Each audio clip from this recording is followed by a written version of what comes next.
this Mississippi River comes from Montreal Lake and the river into Fort Churchill. Puggadawalkin, that's where I come from. Puggadawalkin, that's where I was born.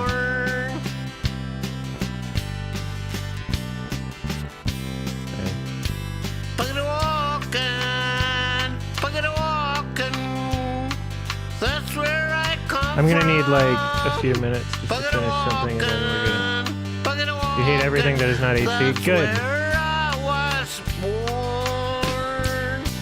I'll need like a few minutes. I just gotta finish one thing. Hold on. Pip to the poi, Oh my god, what a banger. Ipswich toy, booly eyes oi, clangor cloy, tip of the toy, ding dang doy, lover loy, father of foy, chuck to the joy. Zing zang, Loy. danger doy. Go hard on the boy, unless satisfied. Loy. Don't tap the glass, don't tap the glass, don't tap the glass. Don't tap the glass, don't tap the glass, don't tap the glass. Don't tap the glass, don't tap the glass, don't tap the glass. Don't tap the glass, don't tap the glass, don't tap the glass.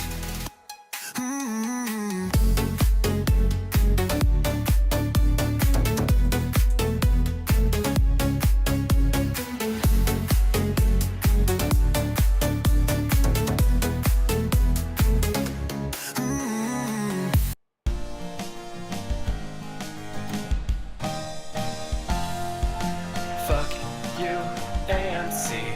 You'll never be okay with me. Fuck you, ANC.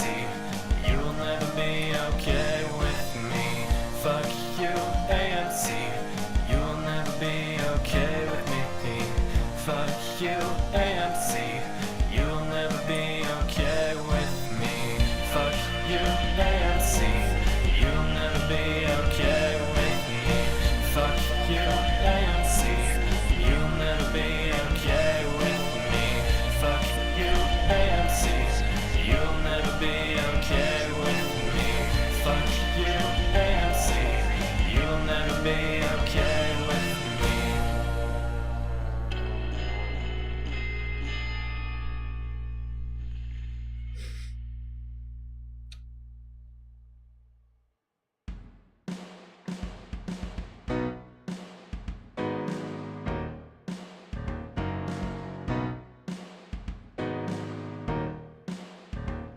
Just hanging out, hanging out, hanging out with my family, having ourselves a party. Just hanging out, hanging out, hanging out with my family, having ourselves a party. A cool summer breeze, making me feel at ease. The barbecue is broiling, and Uncle Phil is scoring. Big Mama's in the kitchen, and everybody's wishing that she's fixing a favorite dish. Just hanging out, hanging out, hanging out with my family, having ourselves a party. Just hanging out, hanging out, hanging out with my family, having ourselves a party. Just hanging out, hanging out, hanging out, hanging out, hanging out with my family, hanging out, having ourselves a party. Just hanging out, hanging out, hanging out, hanging out, hanging out, hanging out with my family, hanging out, having ourselves a party. Young ladies are doing the makeup, and the brothers can't wait to hook up. Just Scott's on the radio, and I hear somebody say hello. So Velma starts to dancing, and Grandma starts to prancing, to make sure that the fellas don't try any glancing.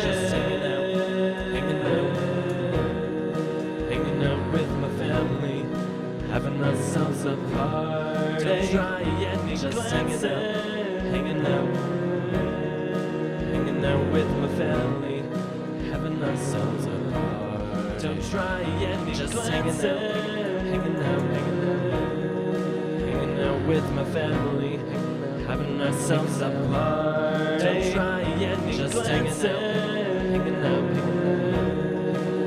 out with my family, having ourselves a party. I'm just doing, I just gotta like crunch a couple numbers here. I'll be like 2 minutes. Can you go and talk to Melvin?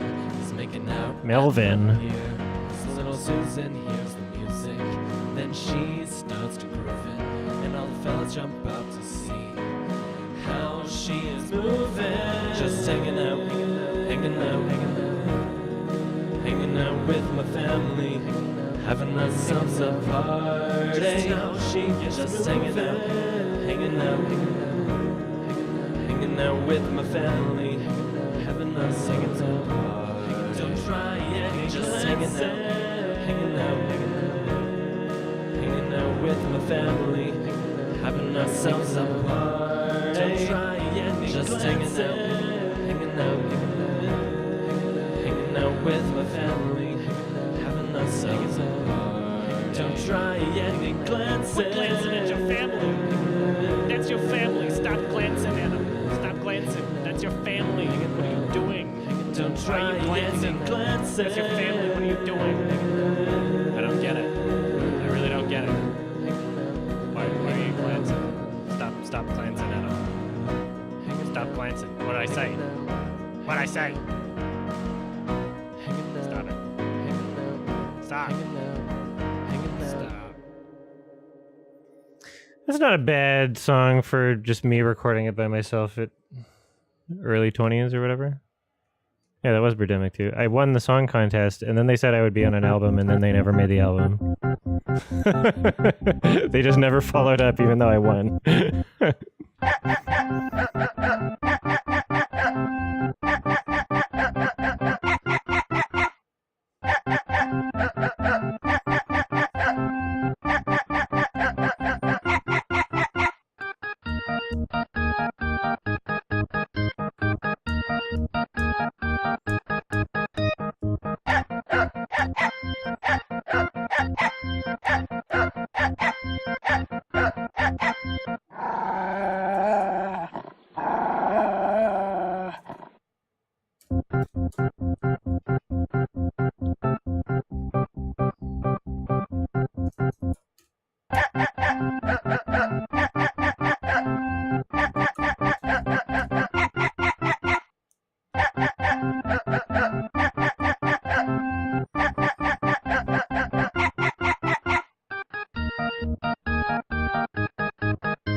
Almost done here.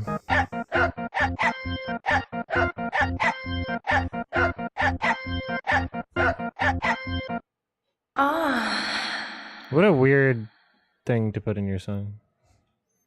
That's a good song though. Silent Hill dog ending songs are kind of funny.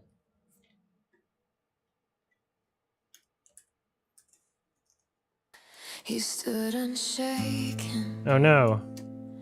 A voice in the storm. A man of conviction. A heart reborn. He spoke the truth when the cost was high. He lived for Jesus, unafraid to die. We are Charlie Kirk.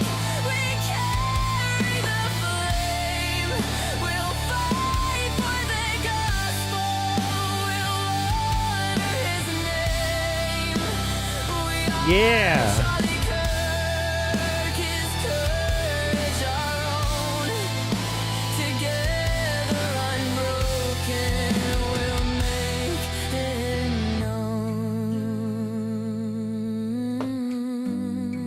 known. Banger. Making sourdough bread. Any tips? Do it in a bread machine. That's my tip because that's how I've A done it. husband, a And I would not fucking figure it out beyond that point. What a banger. What an absolute banger. Thank you, Charlie. Charlie. If only he didn't. If only he was still with us and he didn't bite the finger too hard.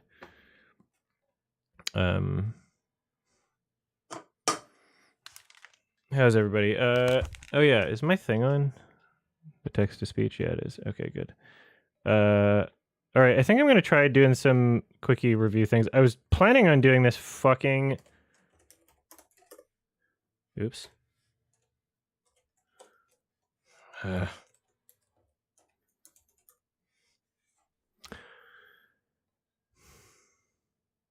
was planning on doing this 5 hours ago, and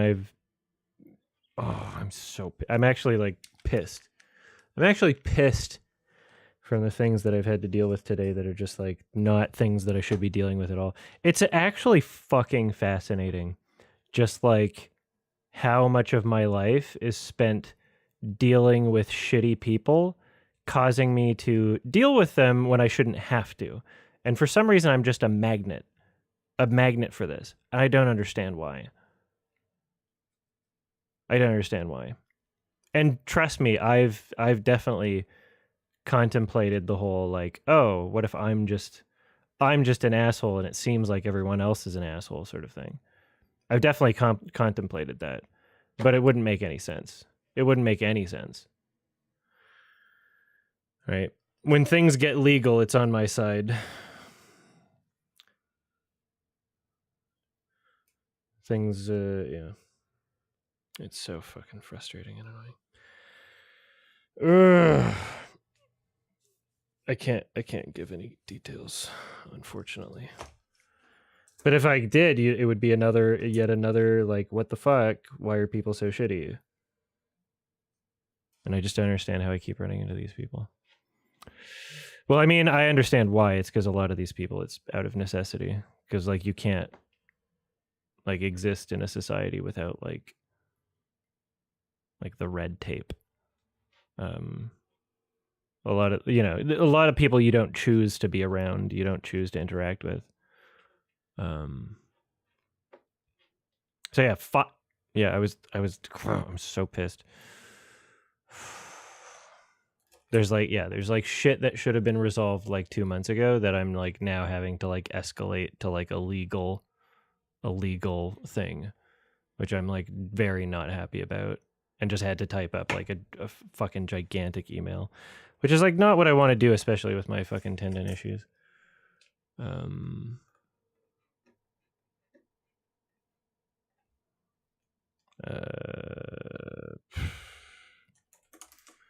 All right, there's like 4 movies that I can talk about. Well, 4 significant ones.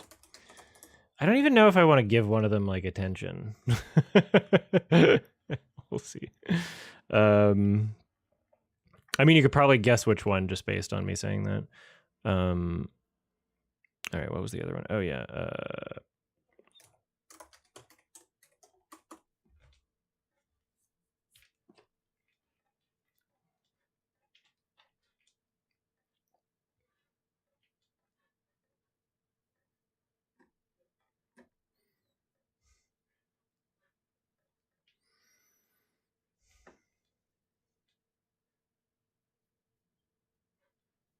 I'm just trying to. Sometimes I've been doing this thing where it's like if I show the IMDb, then it also shows my rating, and it's like, should I be leaving that as a surprise?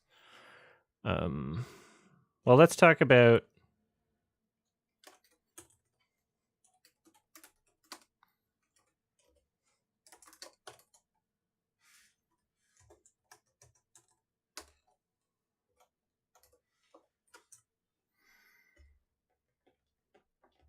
You had a dream about watching it. Dire Duplicity is awesome.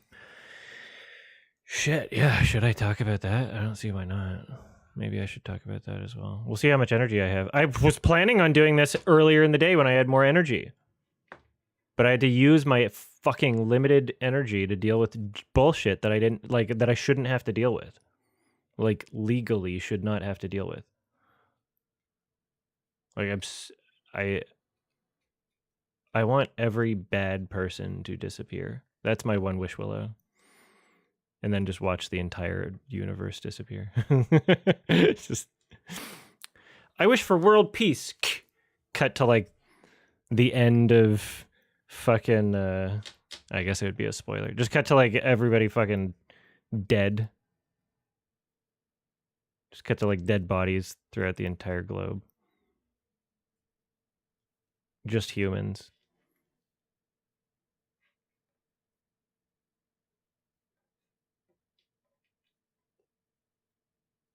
What was I gonna? I was gonna pull something up. Oh yeah.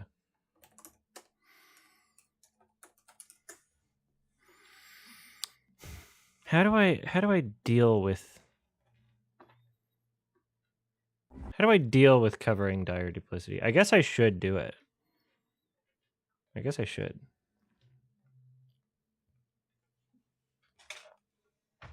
Should I do that one first?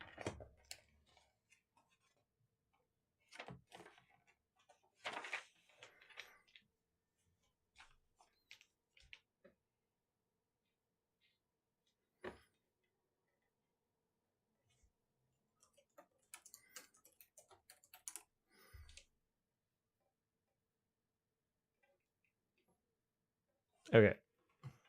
Here's what I'll do. I'll do it standing.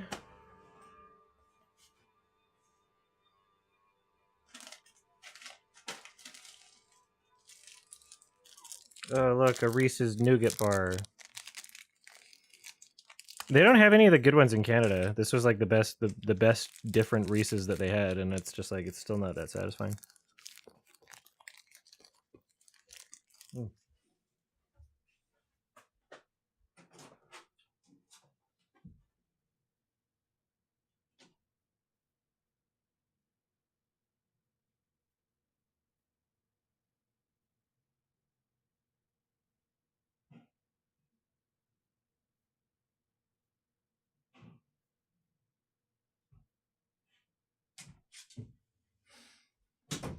All right.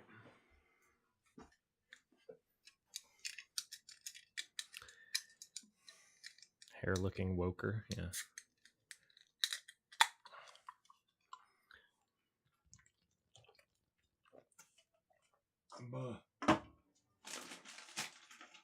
Just more sugar. See if it helps. Like I feel, I'm so pissed that it just feels like I waste. Oh, I'm on shit that I shouldn't have to deal with, but I have to.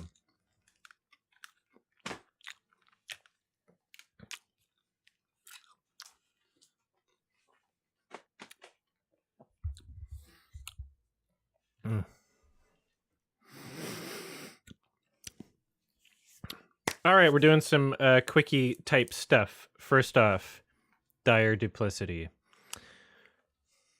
Let's see if I can pull up the picture.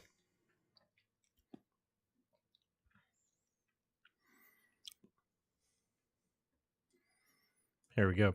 So I was at Seattle International Film Festival, and I realized that during a couple days where I didn't actually have any films scheduled, there was another film festival happening in LA, and that film festival was premiering the new the new movie that starts with like 2 Ds, but like it's from like a great director, and it's not Disclosure Day. It's Dire Duplicity from Neil Breen, and I got to meet him. I was very happy in my new purple fit. I got those pants for $10 at a thrift shop, and the shirt was like 20 or something. I think it was like, yeah, I think it was like 25 at a thrift shop.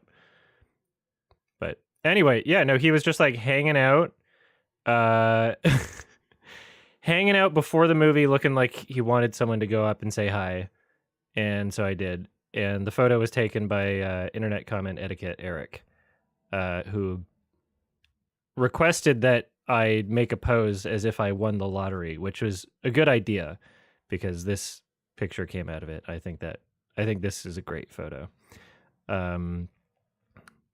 And took some peeps. We got the H bomber guy, we got Kat, we got Eric, and we got Breen. And then I also went with Joel Haver and Dax Flame and two people whose names I forget. I'm so sorry. The reason why I went with such a big crew is because as soon as I saw tickets available for this, I was like, well, I have to get these tickets before they sell out because I was scared. I was scared that they would just disappear in front of me like so many things in my life have done. Anytime that there's something positive, it's just life snatches it away and you have to take the chances when you can. And so that's informed how I behave. And I get FOMO basically. And I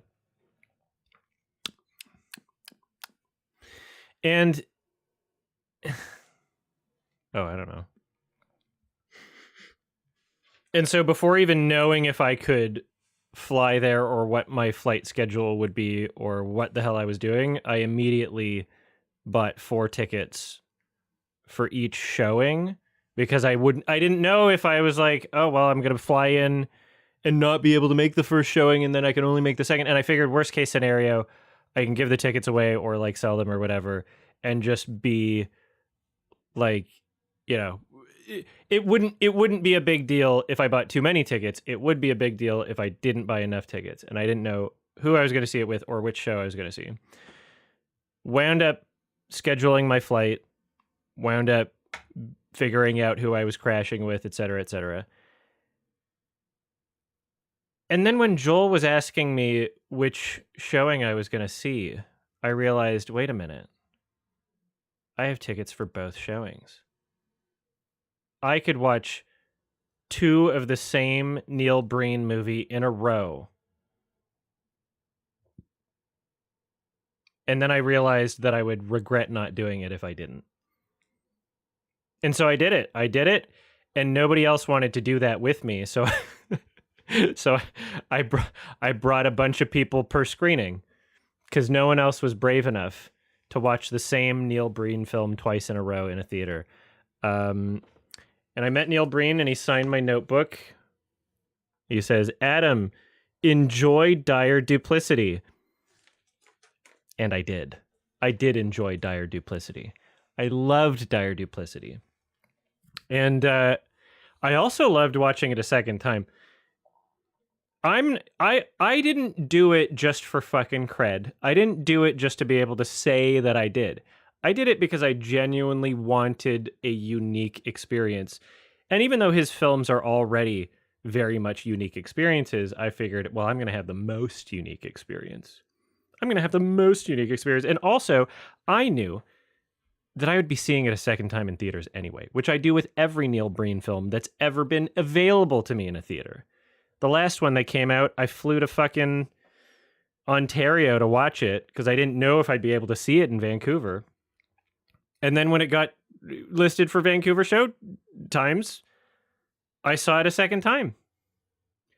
I've seen all of his films more than once because I legitimately enjoy them and also because they're often incomprehensible and a second viewing actually helps to understand things a bit better. That being said, Dire Duplicity out of all of his films is, I would say, the most comprehensible, but still very much benefited from a second watch, especially back to back, having all the context of what the film is and what happens, and you know, it's easier to understand things on a second watch. I would say, as a general rule of thumb, like philosophically, like you haven't really watched any movie unless you've seen it twice. because there's a difference between watching something with no expectations and watching something with a broader understanding of what the full piece is. Even in terms of like pacing, there's often long movies, but if you know that they're long before going into them, then they don't feel that long because your brain sort of anticipates that as an expectation. So this film, he was there. He introduced the film, and he also did a Q&A after both screenings. And so I got to watch both Q&As. I got to watch him introduce the film twice. The consistent thing he said before introducing the film in both screenings was that it's a bit of a departure from his other films. He's like, look, I'm trying something new. There's no like superpowers. And the character that I'm playing is, more flawed. He's flawed. He's damaged. He's not, alien space Jesus. Like, he didn't literally say that, but he's not from another planet. He doesn't have superpowers. And this is true. But he's also like, I don't know, like his character's also like the fucking best at everything. So his character, he plays, I guess like an assassin, and he works for an agency that is never really named, but they call themselves the agency, right? You assume it's like a government agency. Oh yeah, very epic opening scene. I love those screams. We see this shot a lot. This shot is probably shown 30 times, maybe. Any exterior shot, it's not technically always the exact same shot, but it's clearly from the same shoot, as in the same stock drone footage. So this is the exterior of the agency. And of course, much like everything since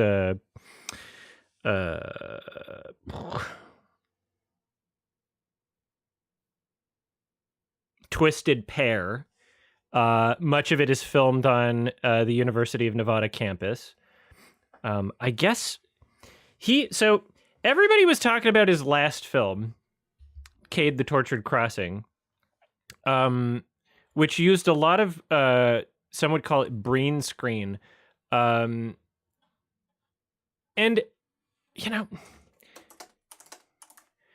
everybody kind of... The talk around Neil Breen from all of his fans was that everybody was kind of just, like, disappointed. And people were like, oh, it doesn't feel as real or personal anymore, and is he just going to do this forever? So here's some footage from Cade the Tortured Crossing, right? And it's I mean, I love it. It feels like a weird PC, like a point and click game. They are. It's very strange. And he was asked about, like, everybody just asked him about this forever. I'm sure he's been hounded about this because both Q&As, people asked him about it. During the meet and greet or like any other interaction that I saw people have with him, people were asking him about it. It's like, ah, damn, leave him alone.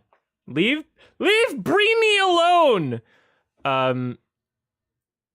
My assumption for this, FMV, thank you. My assumption for this project was always that it was likely some sort of like COVID shoot, because it got released in 2023.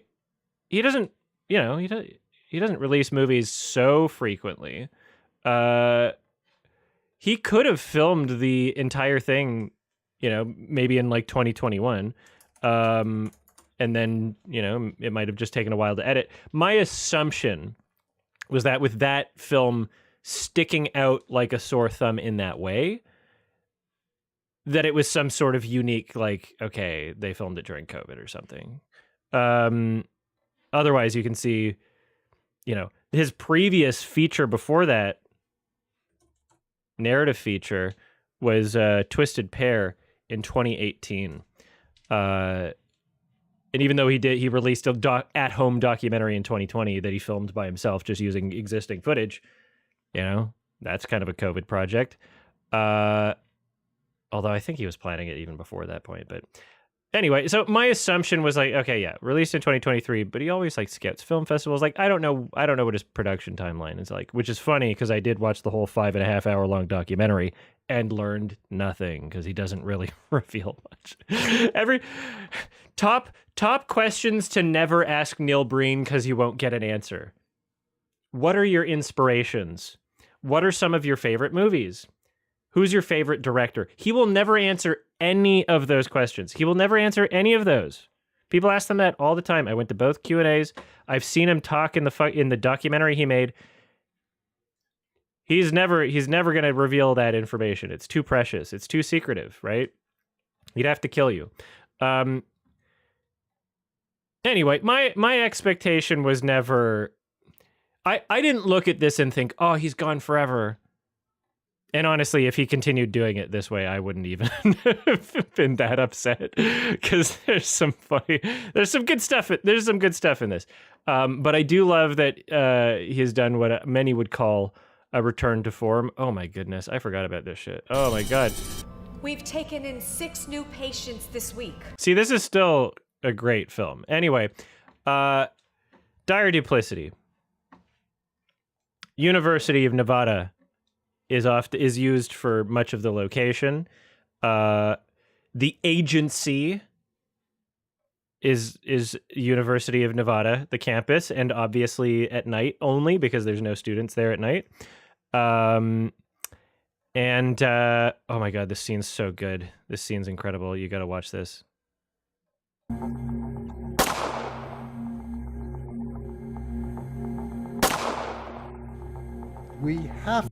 It's great. No, it's great. Even though he says it's a departure, even though he says he's trying something new and experimenting, which he genuinely is. He still gives people what they want. He still knows what people love, right? He still has an uncanny ability to provide satisfying setups and payoffs in ways that most filmmakers would dream to be able to realize. He has a sense of comedic timing in his editing. Although I guess he's credited as one of the editors, and then someone else who's a consistent person that's worked with him that I'm going to have to look up because at this point I'm actually kind of wondering if it's like a pseudonym and he's pretending that it's a real person and it's not, which he's done before. His editing has a sense of comedic timing that most comedians, that most comedy filmmakers would kill to be able to replicate. There's a rhythm to his films that is unprecedented. And there's a reason why he is the best, so bad that it's good filmmaker. Like, I don't even know if I want to classify him as that anymore. Like, seeing this film, and especially with the premise that things are kind of stripped back to their most basics, right?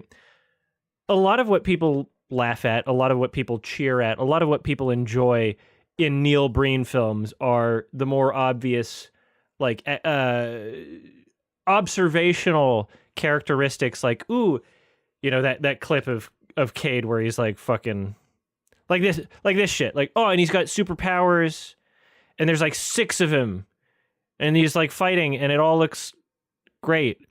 Or, like in why do I always forget the title of this other one?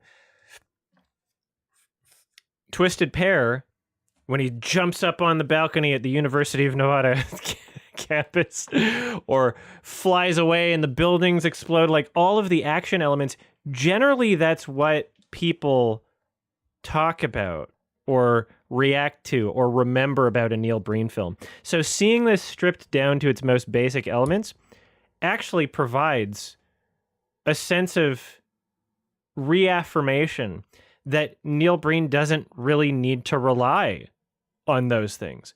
there's something special about his filmmaking, even without special effects, even without silly, crazy, weird plot.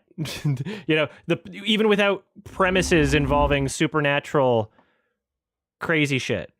He's still able to create something that is entertaining, compelling, incredible. There's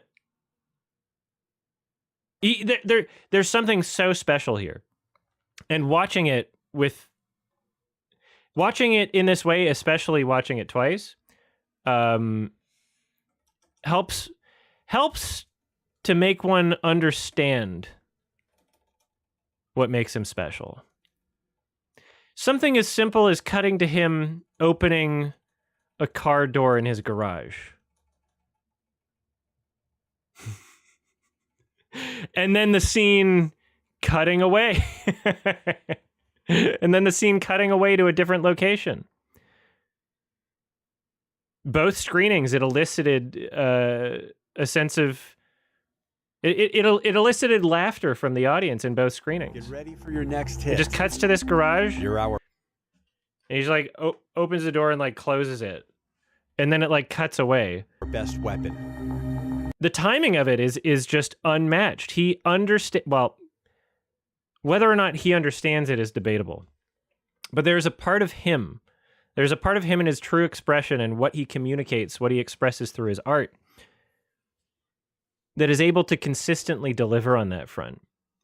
And I just find it so special. So these are agents. By the way, if anybody's worried about spoilers, don't fucking worry about it, because if I explain the entire movie to you, you'd actually probably understand it a little bit better.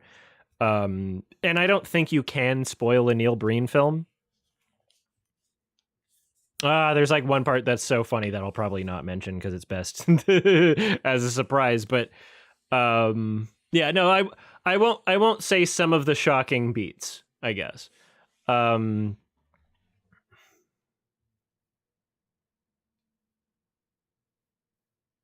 sure. Yeah. These two are they're part of the agency. These two are also a part of the agency, and they have like a fake like luncheon, like schmoozing dinner thing to lure a politician who's not even he's like an up and coming senator who's not a senator yet. Oh, thank you, Cafe Sora. He's an up and coming senator. He like someone who's not in office yet, but up and coming. And we're never really, as far as I remember, we're never really described like why he's bad or why he needs to like be assassinated. But they do this thing and then like I guess earn his trust to like get him to be at another place. Anyway, her character is that she wears a wig, and she wears a wig I guess only because she's a spy. Our right? God, our Savior, our Breenster. Oh, hell yeah, Gassan. Thank you. It's like, oh, she's a spy, so she has to wear a wig. And then sometimes she'll like forget her wig or something. And it'll be like, they point out the fact that she has a wig a lot. And I don't know why she needs it, because it's not like none of the other characters wear wig. None of the other characters wear wigs. Nobody else asks Neil Breen. Nobody asks Neil Breen when will he wear wigs. Yeah, I don't understand why she needs one. I really don't, because are people going to recognize her outside of her spy shit? Like, what is there crossover? Anyway,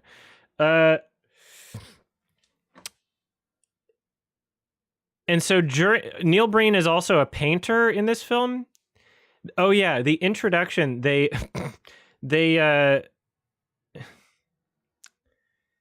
a lot of exposition, obviously. And the way that it is handled is very amusing. It's literally just narrated to the audience, I believe from an unknown character at the beginning. And then sometimes from Neil Breen later, he just kind of says things that are in his head that could be implied through showing it. But he says them. In the exposition, they mention that his parents died in a plane crash when he was young, but he wasn't on the plane, obviously. And he's got like a lot of trauma, and it shows this. But the agency,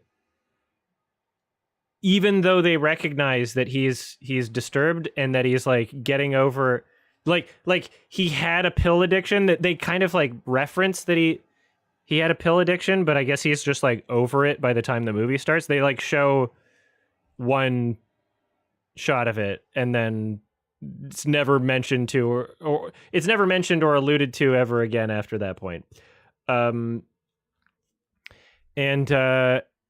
This agency, despite knowing that he's flawed and that he, anybody else with those conditions or those issues wouldn't be working there, they're like, well, he's the best. It would be too much of a loss to not have him. We have to overlook these things because he's the best. He's the best. Defense against betrayal. Top of the class. We may never meet in person. Heath is in recovery. He's also a painter. This is not a scene of him painting, but this is a scene of him mad at his painting.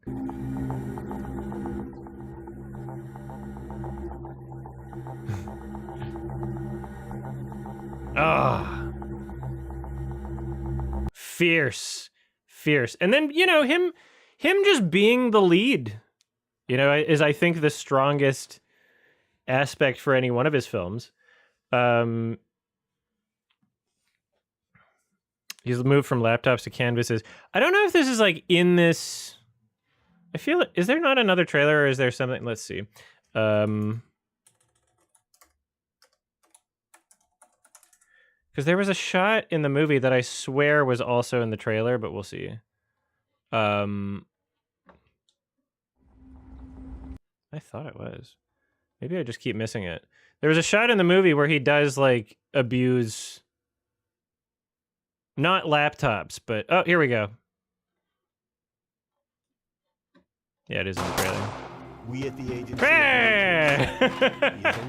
Computer screens that are clearly just from Craigslist. I had this thought when watching this newest film, that Neil Breen, it's much like the movie Congo, where they create this very intricate, beautiful animatronic costume for someone to wear, and they have this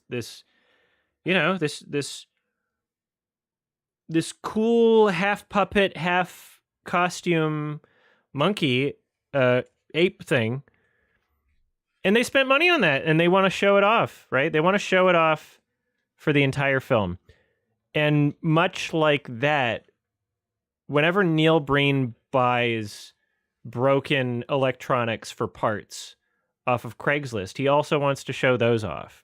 He wants to make sure that there's the appropriate amount of value gained from those broken for parts electronics that he buys off of Craigslist.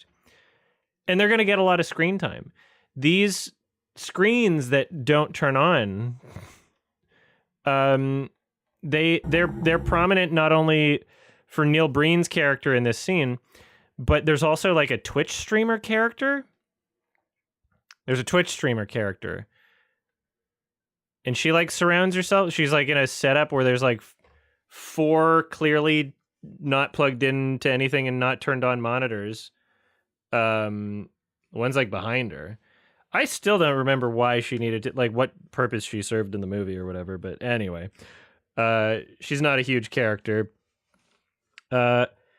His squad at the agency, and the agency again being University of Nevada, these two are like basically always checking up on him.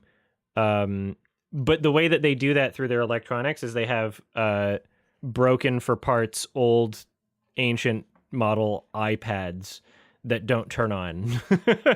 And they pretend to be looking at the stuff that he's doing. So like him flying, he really likes flying in this jet. He needs it to calm down. He needs it to cool off, to get away from the stresses of everything below. This is like his zen, his like safe space.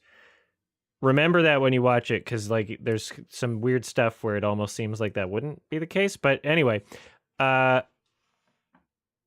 he's doing this shit, the other two characters will be watching on their broken for parts, not able to turn on old model iPads, and they'll say things like, "Oh, what he's doing is dangerous," or "Oh, he seems unwell," or something. Like, I don't know, just lines like that.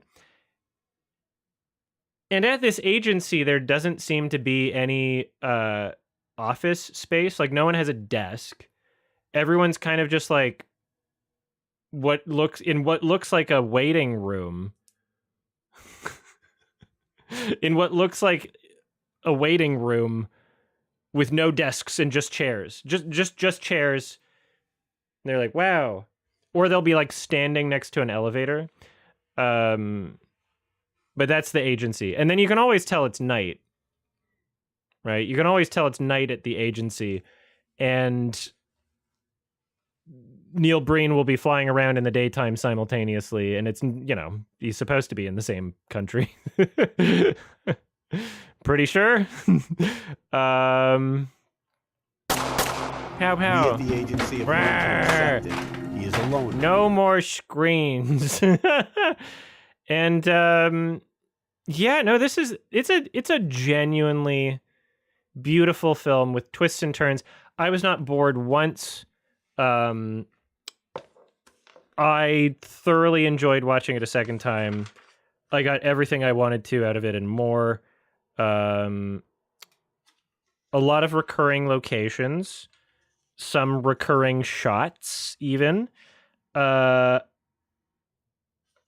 just reading through my notes. I didn't even need to touch my notes to talk about that. Oh my God. Yeah. The amount of fighter jet stuff in this is just incredible. It's like, imagine if you were watching Top Gun Maverick, but it was like a good movie, Like, just imagine if you were watching Top Gun Maverick, but it was actually a good movie. Like, that's what this is. Oh yeah, there's fun like titles that happen. So, I guess he is in another country on the private airfield. How quickly did he get there? Because I wrote down this title: "In a private airfield, not military, in another country." Was a necessary title that they had at the bottom when he showed up to use the jet. And there were some fun credits. When they credited the University of Nevada campus, they made sure to specify that it was not supported by them, which is just a funny thing to say in the credits. Oh my God, I did write a bunch of notes. Oh yeah, some of the dialogue that he said out loud or in his head, actually. No, yeah, this was. I'll redo that line for the edit. Oh yeah, some of the dialogue that he said inside his head as exposition voiceover was, "I can't do this anymore. I'm damaged. I'm an emotional wreck." And it's like, you can just show that.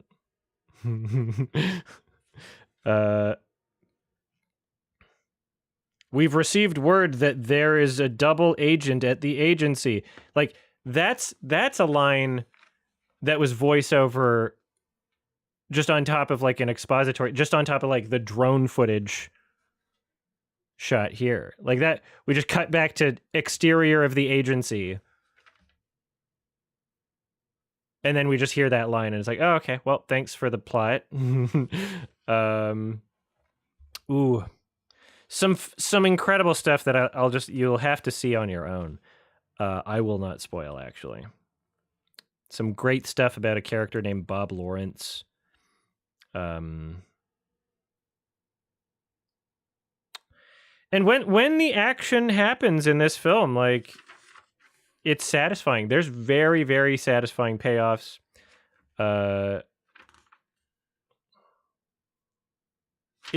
He knows what people want. He knows what people want. He's able to deliver. And this is something that very few filmmakers are able to achieve. Oh yeah, he keeps the guns like that gun door is like attached to like the door of his garage, which is great. These are on the door of his garage. He's the best agent I have, but I'm still concerned about his stability. And also he named his jet Asset 322. And there's a part where the other agents are like, I know how much 322 means to you and how the alone time replenishes you.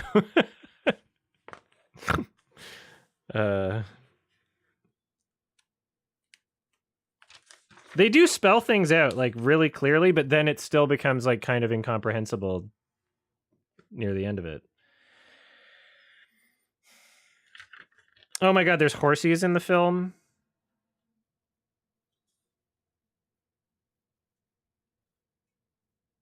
Yeah. And I wrote notes for my second watch. Let's just see if there's anything more. Oh my god. At the end of the in the first Q&A, he said it was shot on a red Epic Dragon camera. And I was like, wow. Whenever I hear shot on red now, it's always just like a joke. You know? Oh yeah, the credit at the end said, partially filmed on location at Nevada State University. This film is not affiliated with Nevada State University. Also, I should have said Nevada. Sorry. Nevada.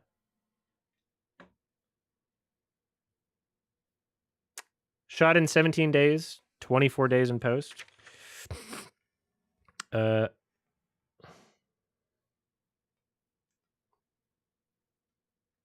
My first note in round 2 was saying, watching this start again immediately after is like a fucking fever dream, which I was very much enjoying. I said, he is true outsider art. If you want outsider art in the truest sense, you got to watch Neil Breen. None of Louise's squad has seen a Neil Breen. Like, I'm like shocked. Maybe not none of her squad, but like both Louise and Aoife have not seen a Breen. They ain't seen no Breen.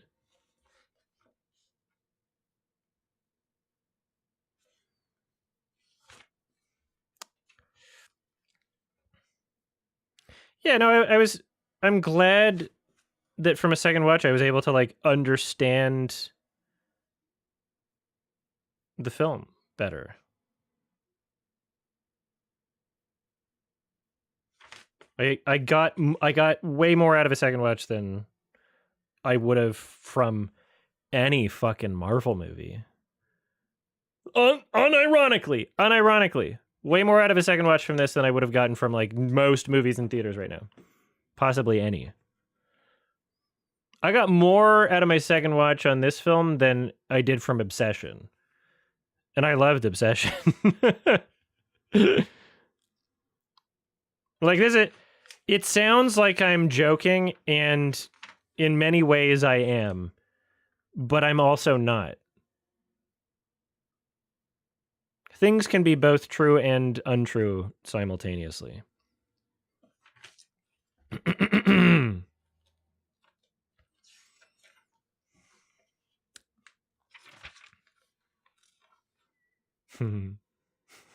I loved you.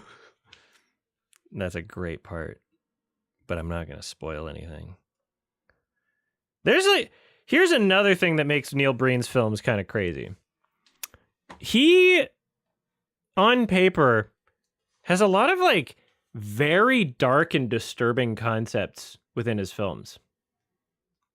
Like the way in which violence is enacted and on which characters and how. Like, it's silly because of how it's filmed, but like in concept, it's very dark. There's a lot of very disturbing things. One of his movies, he just like Thanos snaps half the population. He's like a space Jesus or something, another alien thing.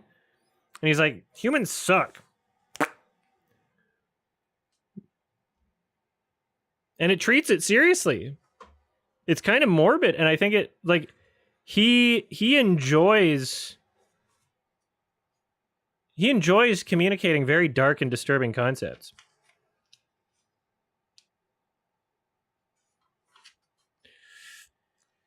Oh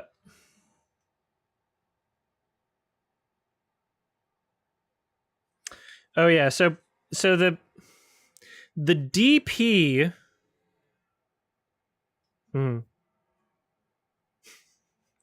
Here's one of the reasons why I feel like this is like a pseudonym, and we're gonna investigate this. Is because during the credits I noticed not only is Peter Lugo like his consistent editor for everything, it seems. Oh, I thought it was. Never mind. He's not for Twisted Pair. I thought it was the same. Okay, I'm gonna have to look this up. I'm like, I need to investigate some of this. So like this guy has only ever worked on Neil Breen and two other things. One called The Legacy of Some Like It Hot in 2006, right? John Mastrogiacomo.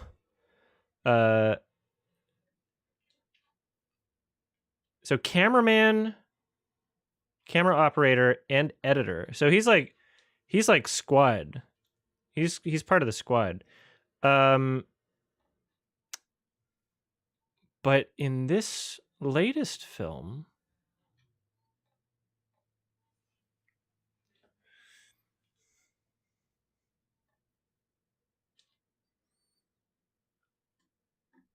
oh, why isn't he credited? Anyway, in this latest film, I guess IMDb hasn't updated it because Neil Breen didn't put it there, and nobody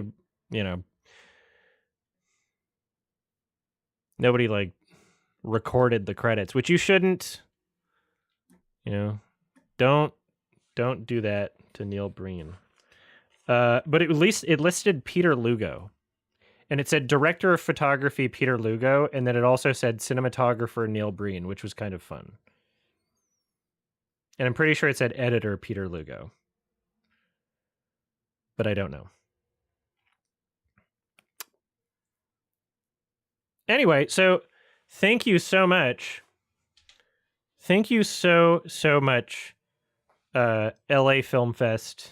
Thank you so much, the Independent Filmmakers Showcase at LA Film Fest, for providing us with such a unique experience for showcasing true outsider art.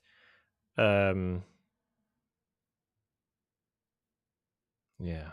I'm very happy that I went. Top, lifetime experience.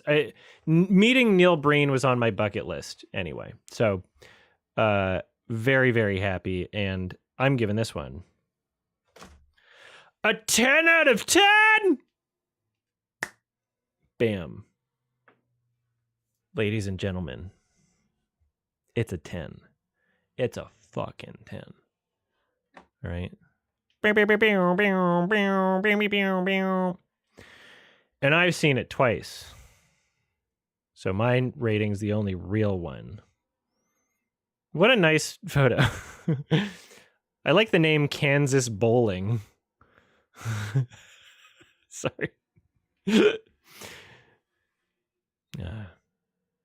I'm so happy that he continues to create art. I'm so happy that he has not been ruined by a cynical, insecure attempt at self-awareness, like so many other fun in that way directors have been.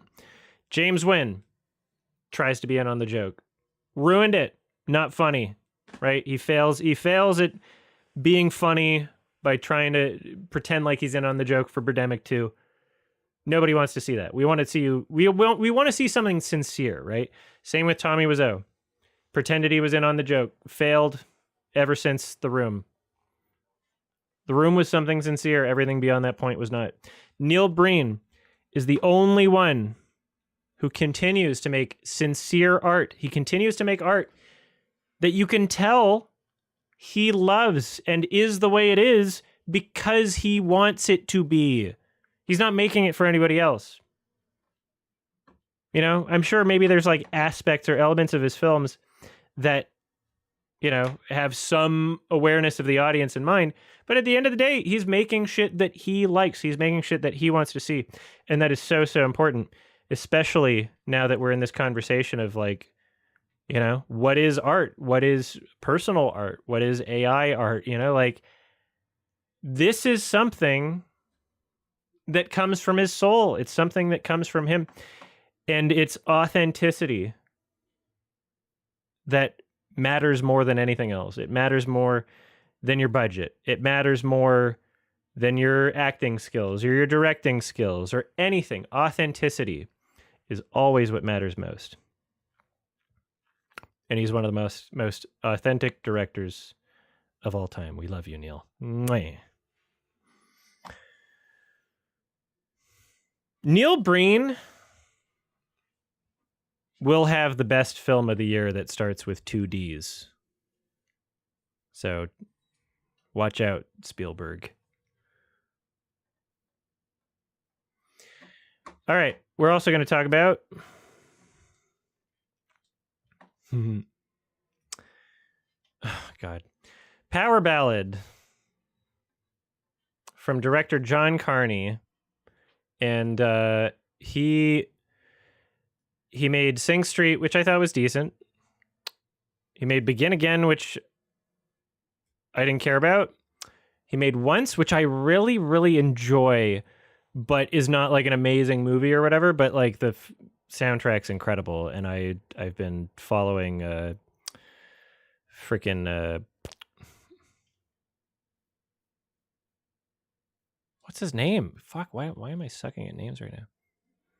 I've been following Glenn Hansard as a musician for a while, and if he has a show in Vancouver, I'll see it. And he's great. And same with Markéta Irglova. I actually watched them both perform together last year. And they're still doing great. And it was a very fulfilling and satisfying concert. And I guess seeing the rating on the screen kind of spoils what I think about it. But yeah, this movie is very, very underwhelming and kind of shit. I saw this at SIFF. I saw it early. I saw it at Seattle International Film Festival. And they have weird rules compared to other film festivals that I've been to. And when it comes to, I guess I should change this.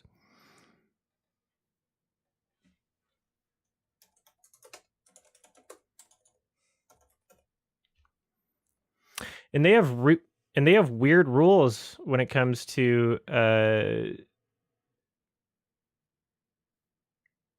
what's the word? I just said it, didn't I?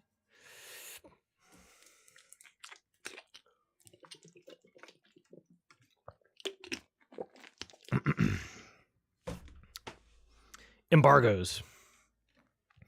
And they have weird rules when it comes to embargoes compared to other film festivals. I might have to like email somebody about that and confirm if this is actually supposed to be the case, because you know, like every film festival that I've seen that I can remember, something like TIFF, you're allowed to review anything from the public screening date. Right? So if you see a press screening early, you wait until the public screening before you can publish your review. But with SIFF, I could be getting this like I'm gonna have to confirm myself. I swear I emailed somebody about this last year, and they confirmed that this is how it works. But they say no, yeah, this is how it works, because they had more specific language this year. They said any film with a distribution deal, you have to wait until the actual official release date, which seems weird to me. And SIFF, I love you. I love your programming, but like if I showed up to SIFF and I wasn't a critic, if let's say I didn't apply for a press badge, then I could just get a ticket to the public screening and then make a review of it early. And I wouldn't be breaking any kind of agreement, because I would, you know, like I wouldn't It almost feels like it's discouraging from applying as press if you want to talk about something when you see it. Anyway, love the festival, love the programming, but just small criticism. Power ballad. Dude loves music movies, and I'm gonna grab my notes here. Oh, is this the right note?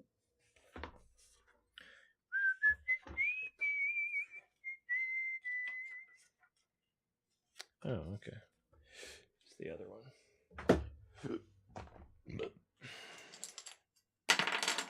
Meh. Excuse me.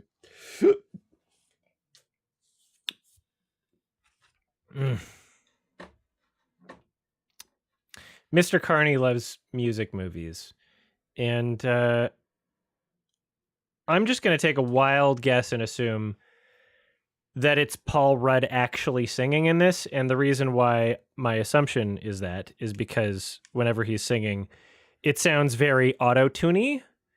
I don't know what happened to the idea of just getting like another singer to just dub or have Paul Rudd or anyone who can't sing that well lip sync to.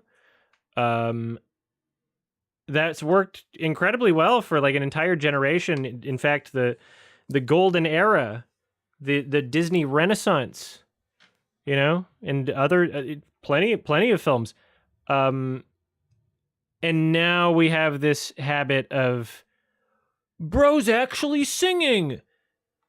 But it's just a lot of production making someone who's not really singing that well. You know, maybe to untrained normie ears, right? Then it sounds fine. But to people with eartism, it is bad. Okay?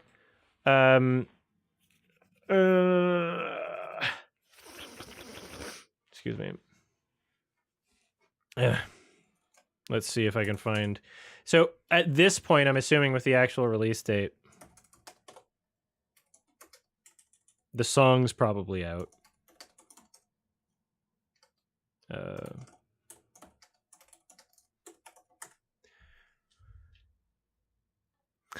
Yeah, Power Ballad soundtrack, music from the motion picture full album. Okay, so now it's finally out. And yeah, Paul Rudd is credited, so my assumption was correct. Because that's just the trend at this point. Like, Paul Rudd has a fucking topic channel auto-generated for him on YouTube now. Paul Rudd is listed as an artist now. That's so funny. Paul Stephen Rudd. Thanks for the blurb.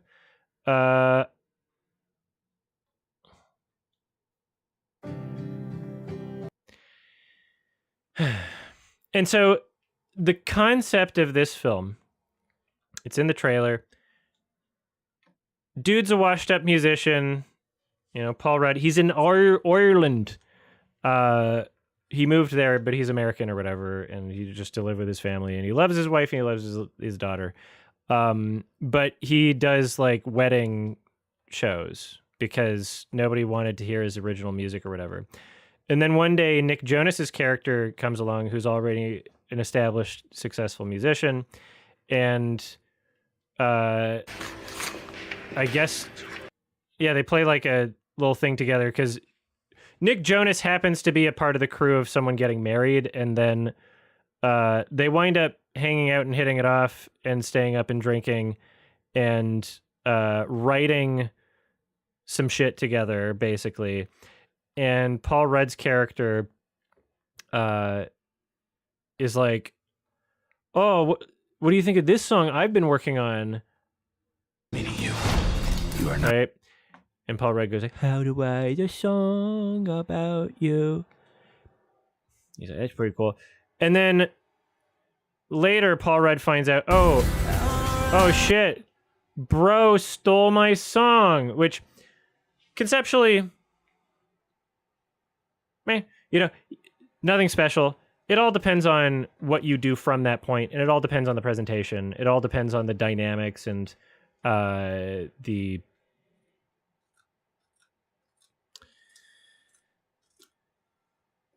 what is the word?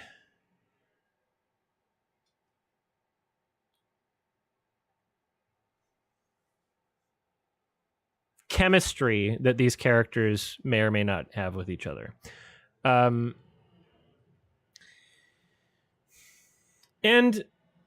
it's not like an entirely useless film in that sense. Like the character dynamics are not terrible throughout. Like there's something there kind of, but it suffers from a few major problems. One of them being we don't really ever get into this character's head. And it would make more sense as a choice if, let's say, the film decided that it's only from Paul Rudd's perspective.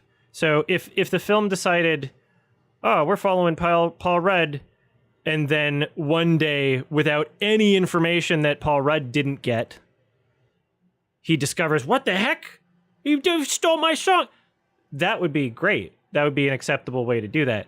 But instead, the movie like shows the moment that he like decides to do it, but the moment that it shows doesn't feel properly justified. It doesn't feel properly acted. It doesn't feel properly explored. And I don't know if maybe they held back what it showed in terms of what they wrote. I don't know if they held back that with the expectation that Nick Jonas wouldn't be able to properly pull off something like, you know, expressing his thoughts through like looks that he was giving, or like, you know, something that you could determine internally from what he's showing externally.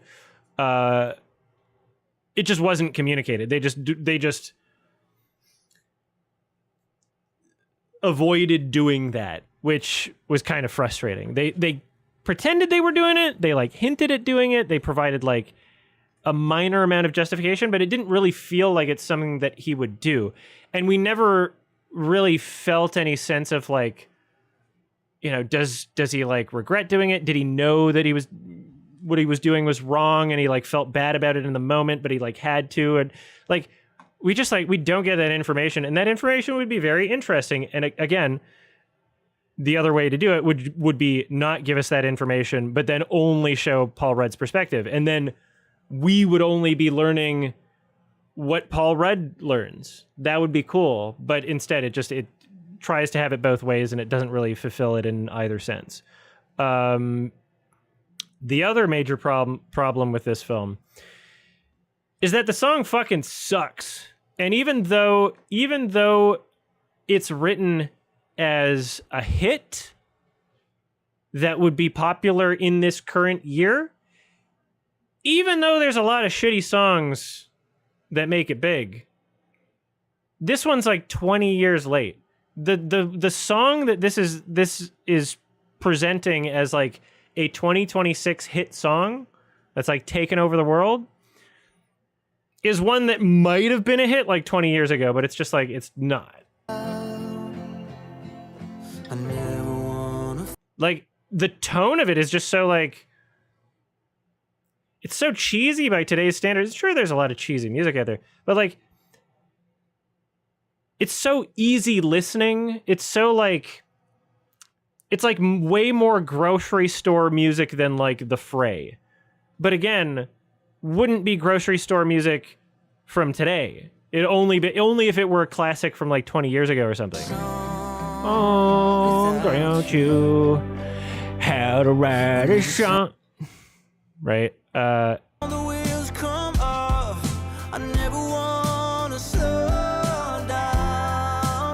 It's just the song doesn't work. And unfortunately, because we're in the year 2026, where you can't just make a music movie about musicians and have a song be a part of the film, you can't just do that. No. The marketing strategy of the film has to be, we gotta like consider the money that the song would make. And because of that consideration, they spam it throughout the entire film. They play the song like 20 fucking times, and it gets old real quick. Like, by the 6th time they played the song, I was like starting to feel like Really? Like, because I didn't like the song to begin with. But after a certain point, it was no longer just like, I don't like the song. It was like I was having a fucking crisis. Like, by the 8th, 9th, 10th time, I was literally like in my head just going, Get me in, Judy! Get me out! I need Judy! Get me out of here! Get me out of here! Get me out! that was happening in my head. A song about you. And so, like, it's so drony and repetitive, and obviously it's supposed to be because it's a pop song or whatever. It doesn't even feel like a modern pop song. Like, you failed step one. It doesn't even feel like a modern pop song.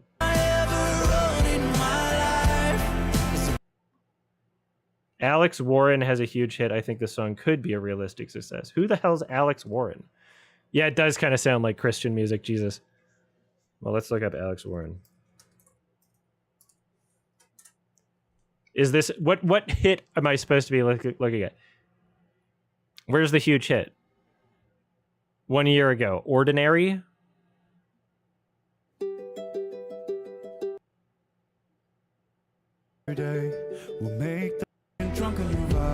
This sounds way more modern. This sounds like Ed Sheeran-y. What are we talking about? Yeah, that sounds like that. That sounds like modern Ed Sheeran. What we're listening to with the power ballad thing sounds like we have the Fray at home and we're 20 years late and we're not doing anything interesting with the actual production of the music.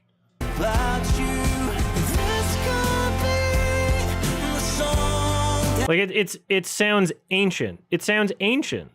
Write a song about you. Write a song without you. Write a song about $50, yeah. $50, yeah. Write a song without $50. I can't. It's like, it's actually, imagine having to hear this like 20 fucking times. Like, I legit was losing my fucking mind. I was literally having a get me out of here crisis. And the entire fucking movie, it acts like it's just like this incredible, you know, it's a hit. It's a hit. All the kids, all the little girls love it. And then here's the Nick Jonas version. I tried, I couldn't get you. Heard a song without you. And I bet they were fucking cooking, or they thought they were cooking. That's what I meant to say. Take two. And I bet they thought they were fucking cooking with the lyrics to this shit, because the whole concept is like, oh, well, I didn't write the song by myself. Right? The whole concept is like, I stole the song and I did it with, you know, I wrote the song with you. I can't figure out how to write a song about you. Obviously, Paul Rudd wrote it about a different character in his life, sort of thing. But the double meaning to it, oh, so meaningful. Every song I ever wrote in my life is about you. Am I like in sync, by the way? I should have, if I was gonna sing to any music, I should have synced myself.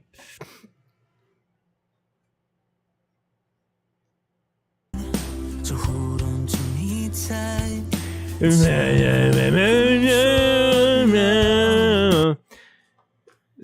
So uninteresting. I feel compelled to check my sync here. Hold on. See if I have to refresh my mic or something. I'm in think, you think? I'm in sync, you think. Hold on. I'm in sync, you think. Okay, here we go. I'll be able to hear myself in a second.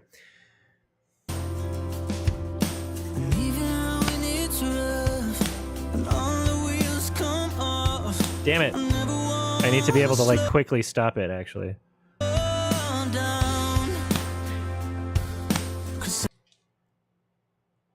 Fuck, how come I can't hear it? How come I can't hear it? Oh, why was it paused? God damn it. What if I do it on the YouTube version and I... You haven't noticed anything off? Hold on. How do I the song? Because the YouTube version you can like pause and then play again, so I can actually delay it, which is good. I don't think I know How do I the song about you? All right, and then I'm just gonna listen to that. Anything off? Hold on. How do I the song? Because the YouTube version you can like pause and then play again, so I can actually delay it, which is good. I don't think I know how do I the song about you? Okay, that's pretty good. Sync's not bad. All right. Thank you for your patience there. I should probably like turn the music down a little. The show without you. 19K views 9 days ago. So it's not really a hit right now, which is unsurprising because it's not a good song and it's not a song that like anybody will want to listen to. 48,000 views 9 days ago. Like, ugh. Some people love it. I'm assuming they're like over the age of 40 though.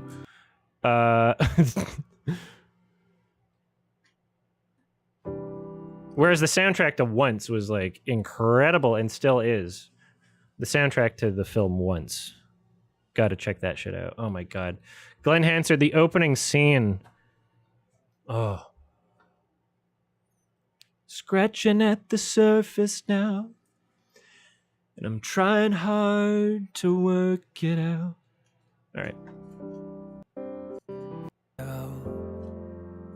how to write a song without you. Paul Rudd version, like they do all of these in the movie, multiple times. How to write a song without you. You know what? Sometimes I feel like adding harmony like makes things a bit better. You know, just like harmonizing with the vocals. Like I wonder. Without you, how to write a song without you. Write a song without you. Makes it a little better, but it still sucks. It's still shit. When every song I've ever wrote in my life is about you.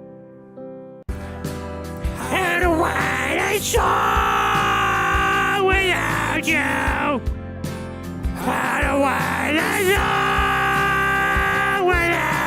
I fucking hate it. I fucking hate it.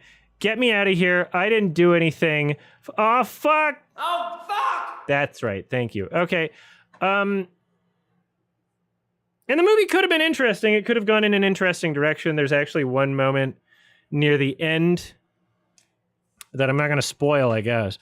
But, like, there was a moment where I was like, and it almost seemed like it was doing something interesting. Where I was like, oh, are they going this direction? And then it just fucking didn't have the balls. Or maybe never even intended to, and my expectation was a mistake. Yeah, it wound up being like entirely predictable. And the parts that weren't predictable were the parts that felt like unreasonable. So I guess minor spoilers.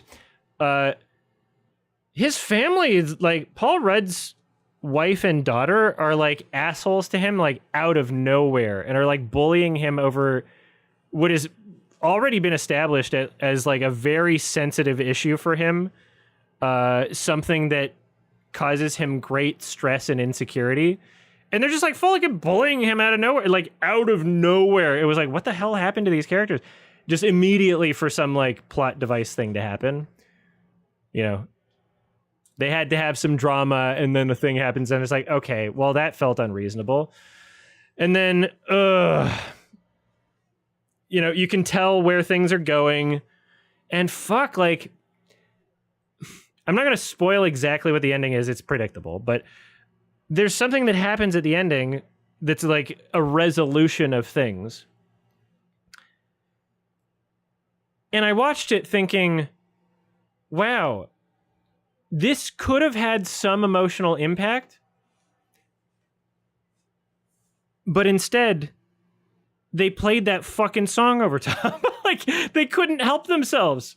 They couldn't help themselves. They played that song over top at the end, and all I was thinking is like, wow, if we could just hear the fucking scene, like there's a character discovering something, and having her be able to listen to that, right, and hear the discovery, like that could be meaningful, that could be emotional, that could be a moment, but they couldn't fucking help themselves, and they kept spamming this fucking song. And the reason why they spammed the song is because the goal of the film is not just to tell a story. The goal of the film is primarily to have that song stuck in your head by the time you leave the theater. Because to many people, a song stuck in their head, they'll want to listen to it. Me, I was literally having like a crisis. That's the goal. The goal is to abuse you. The goal is to harass you with this song, so that you have no choice but to have it stuck in your head by the time you leave the theater. It's aggressive, it's unwarranted, it's uncalled for. Okay, major spoiler then. The part where I thought they could have done something interesting was when Paul Rudd pushes fucking Jonas off the balcony. And I was like, oh shit. Because I thought like maybe Nick Jonas could have died, and then we could have like seen what happens after that point. Like that would have been cool. That would have been cool. But then it was like, no, nothing. They just push him off the balcony to just get rid of him in the scene, I guess. Like just for him to not be there. Like, okay, whatever. No, it sucks. It sucks. And it's not like a terribly made movie overall. It's just like so bland. It doesn't say anything. It doesn't add anything to film or cinema or culture or thought. It's just tried to give it. I'll redo that. It's just they tried to make money. That's what they did. It was a money movie. Who cares? Shit song. I don't care. 5 out of 10. Absolutely boring. I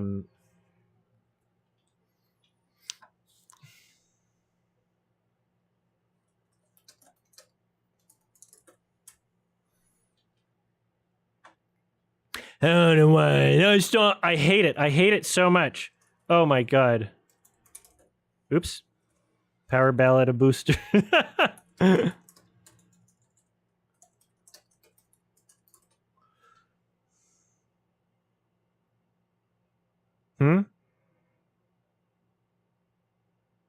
What?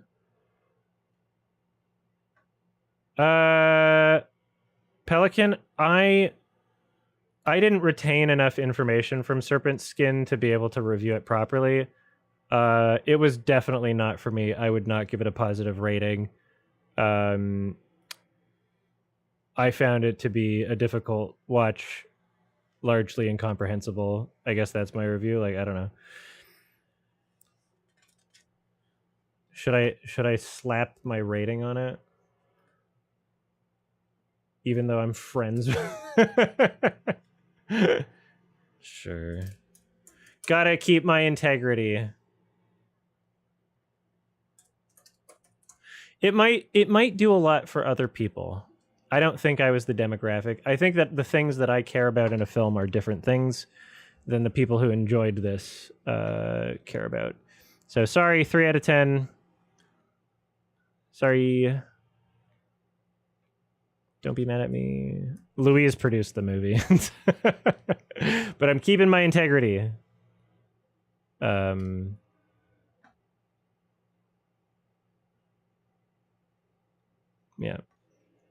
I do sound just like Michael, thank you.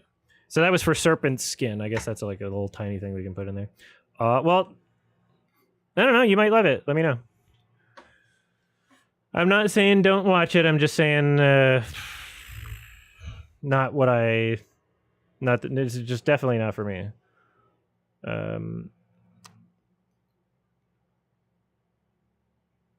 Yeah.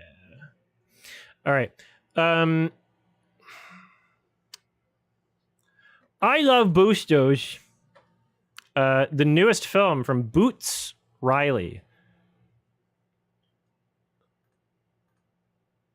Director of Sorry to Bother You, and what was his other show called? I didn't watch the show he made, but I'm kind of intrigued about it, especially now, because I enjoyed Sorry to Bother You, and I also enjoyed this very much. And so seeing two films from him now that I very much enjoyed makes me want to check out, what is it? I'm a Virgo? Thank you. I was just getting there in my brain, and then I saw your comment. Weird how that works. Whoa! What? This film is very, I guess maximalist is a word that you could use to describe it. It's very loud and very like visually loud as well. Its usage of color. I mean, it's, you know, the characters feature like fashion designers and have commentary on, you know, capitalism and fashion and consumerism and clothing and labor and et cetera, et cetera, et cetera. But this is also a movie that's not like, it's not like $100 million budget, right?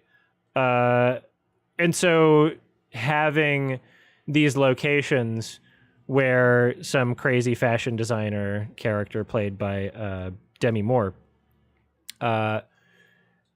you know, owns these clothing shops and she puts out a new line for every season or whatever. In this film, they decided to go a very overtly absurdist route and have all of the clothes from each season just be like a single color, which really works in the context of the film and also makes it really unique for what is happening in this film visually. Like there's a lot of really fun set design. There's a lot of really fun costume design. And this is a film where you can tell everyone involved in the production was just like having fun doing it. This is a film. Sorry for interrupting. I'm a longtime fan of yours, but this is my first time actually catching you live. Thank you so much. So all you do. Thank you so much, Live Me Down. Thank you. I didn't apply for con. I will at some point again in the future. It's just like I'm moving. I was moving. I'm still moving. It's expensive, and going to France right now doesn't seem on the table. What was I saying? I should have caught myself. I should have jotted down what I was saying. I was talking about the style. Oh yeah. Different season. Oh yeah. Everyone enjoyed what they were doing. That's how it felt watching the film. This is a film where, because of what it's expressing and how it's expressing it, it feels like everyone got the opportunity through their different departments to really express themselves and really be wild and wacky and just go for it in ways that they might not get that opportunity on other productions. Even aspects of performances is there's parts where the characters get to be like really cheeky or really like not serious, really exaggerated. Like Lakeith Stanfield is in this movie and his character is like somewhere between his performance in the Death Note remake as L, so like kind of quiet and reserved, somewhere between there and like weird like Bond villain, like he's doing like kind of a bad strange accent, but like bad in the context of unconvincing if it were to be a more serious film, right? The fact that this film understands that it's absurdist, also fucking Petsville lens jump scare, ew. The fact that this film understands that it's absurdist, it's not trying to go for realism, and it's very much aware that it's a film, gives it a lot of leeway for these aspects. Like you never sense that Boots was ever like trying to get some of these aspects to feel like real life, because everything intentionally obviously doesn't feel like real life. It's a satire on real life. It's making commentary about real life, but it's not real life. And so it approaches levels of like Hodorowski at some points. There's an office building that's like a parody of a building in Oakland, I think, which is where the director is from. And I forget, somebody explained to me the history of the building that it was parodying. But anyway, so the character played by Demi Moore, here we go, gets to exist in this space where literally like the entire scene is at this angle, not quite 45 degrees, but like pretty steep angle. And everything's kind of played out as though it's normal. And these characters, like with carts or whatever, obviously having difficulties.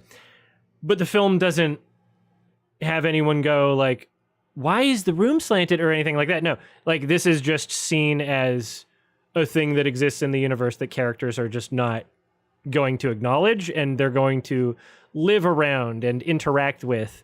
And it creates for some very fun interactions and very fun scenarios, very fun conflicts. The expression and the authenticity shown in this film goes a long way. The creativity, there's like this, oh my God, I guess they didn't even show it. No, are they showing it? Ah, shit. I was hoping in that shot for them to show. There's like a kind of like a stop motion-y thing going on with like, it's almost like a Katamari ball. That's not really a spoiler. They show it pretty early on. But it's like a ball of clothes, and I guess it's like symbolic for something about the character. I don't remember, but the stop motion in this film is a lot of fun, and I love that it doesn't pretend that it's not stop motion. It's not stop motion trying to convince you that it's not. It's stop motion, and it's just like, oh yeah, this is a fun flavor that we can add to the experience. And again, people are having fun doing it. It's just, it gets to be wacky. It gets to be out there. All the performances I loved, even, with Lakeith having a very strange accent. I still loved his performance because he was really memorable, and the screen presence of him as well. And also I love that there was like a musical theme whenever his character showed up. There was like a really nice sounding guitar aspect to the score. But then also the leads of this movie, we've got Keke Palmer and I forget everyone else's name, I think. But this squad, there was a lot of fun shit. Like they each added something with their own personality, and even though the characters weren't like so entirely like necessary for the script in terms of how they have impacted the narrative per se, it added to the chaos of there just being this group, watching them play off of each other and experience each of these scenarios. They had fun things to say. There were fun line deliveries. This film's sense of humor, I feel, worked really well. Even on a second watch, there's so many movies I watched twice in theaters this year. Even on a second watch, there was a lot of humorous enjoyment from my end. The audience was into it, both screenings. This is another one that I saw early at SIFF, but then I watched again when it got wide release. And here, I haven't even opened my notes yet on this one, just because there were things that I could say about it easily. Let me just grab that. How do I I'm so mad. I knew that reviewing it would get it stuck in my fucking head again. Pissed me off. Where's my boosters notes? I think it's in this other one. Oh, here it is. Ooh, in the first 10 minutes of the film, one of the characters said a line, and I think that line was, Get me out of here! yes, I clicked on the right one. They're not even organized. But yeah, that happened in the first 10 minutes, so I was very pleased with that. Let's see. Ooh, Will Poulter was fucking awesome in this. I actually wish his character was in it more. His scene is so funny. And he plays it really well. He plays like the manager of one of the fashion shops. Yeah, here we go.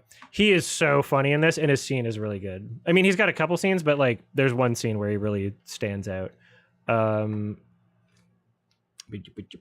Sassy as fuck. I think I'll save my comments about the score for the end. Hold on.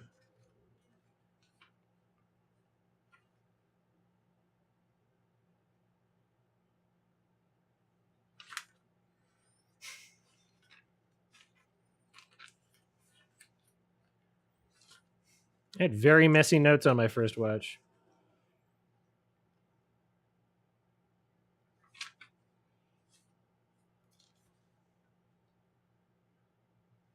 Cool.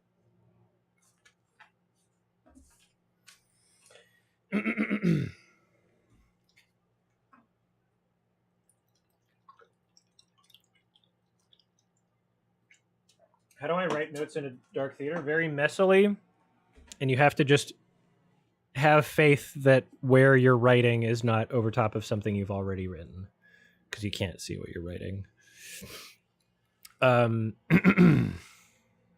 Yeah, no, it doesn't. It's I wish it had a wider release. Neon, what the fuck? What the frick, Neon? Jesus.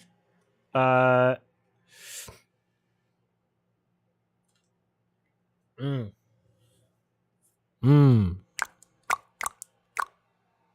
want to think about that song either. Although it's better to have stuck in my head than that fucking shitty power ballad song. Ugh. Yeah, here's a note that I wrote down. Lakeith's performance is almost like Elle, but taking the piss. That's kind of how it felt. Like, he felt like he was having so much fun with it in almost like a similar way, like, you know how Glenn Close playing Cruella, you know, it's definitely different performance, different character, but she's in on the joke. That's what it felt like with Lakeith and how he played his character. One of the issues that I had with this movie, and you know, one of the issues that I had with this movie that was, I guess, reaffirmed on the second watch,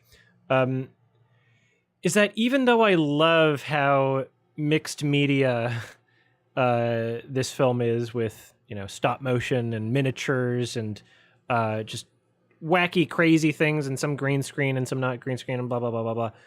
Even though I love the creativity and the flavor that it brings, I feel like there is a lot of room for making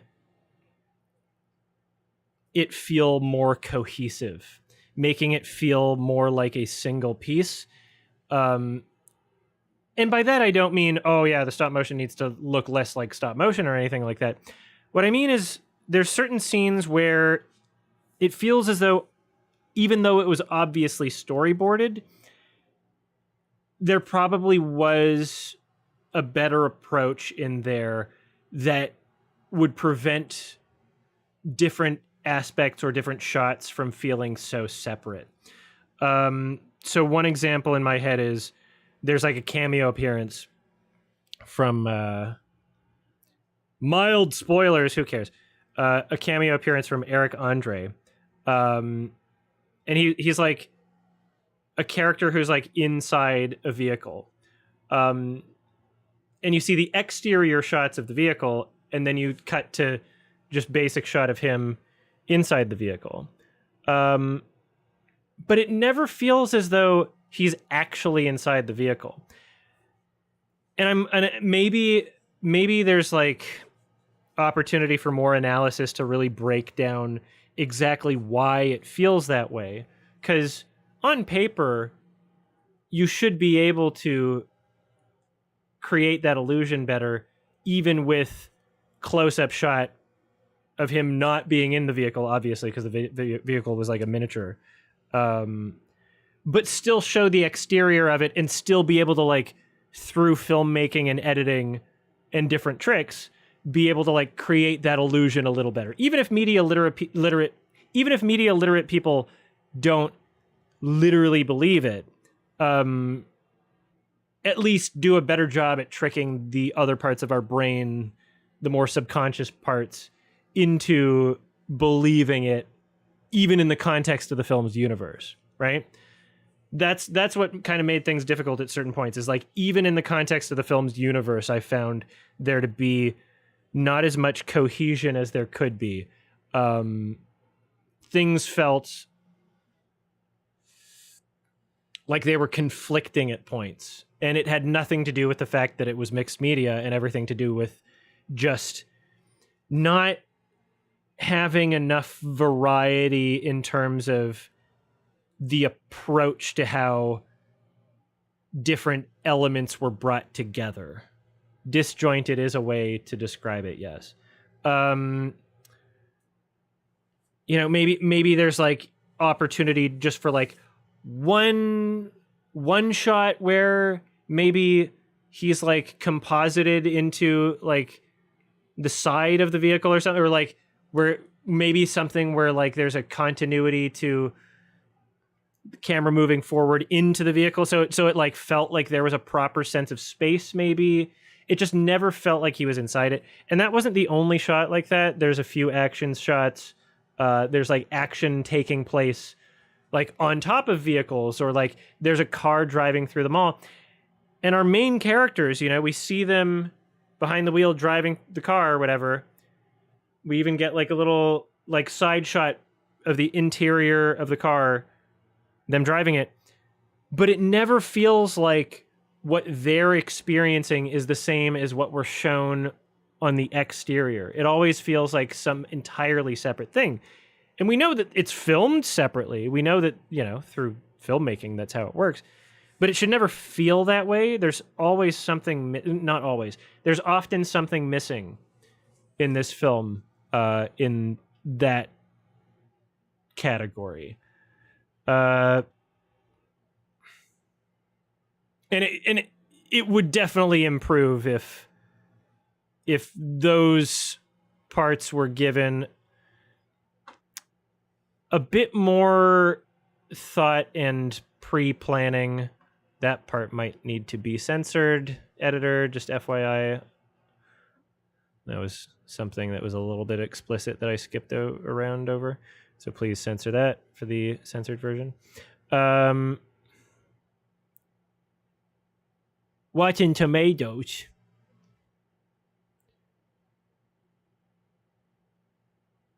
Yeah, here we go. Let's see if we can even see like an example, maybe. Crazy. Where?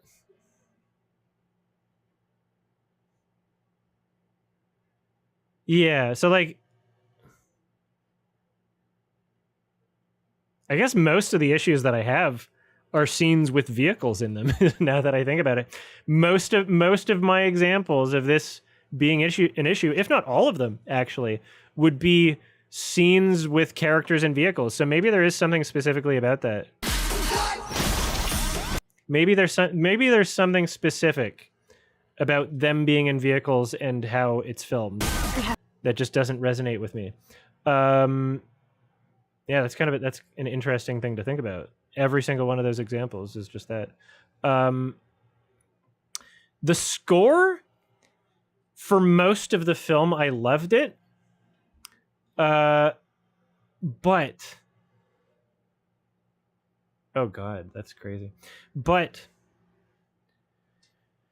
by the end of it, I feel like its main goofy ass theme was played maybe a bit too many times.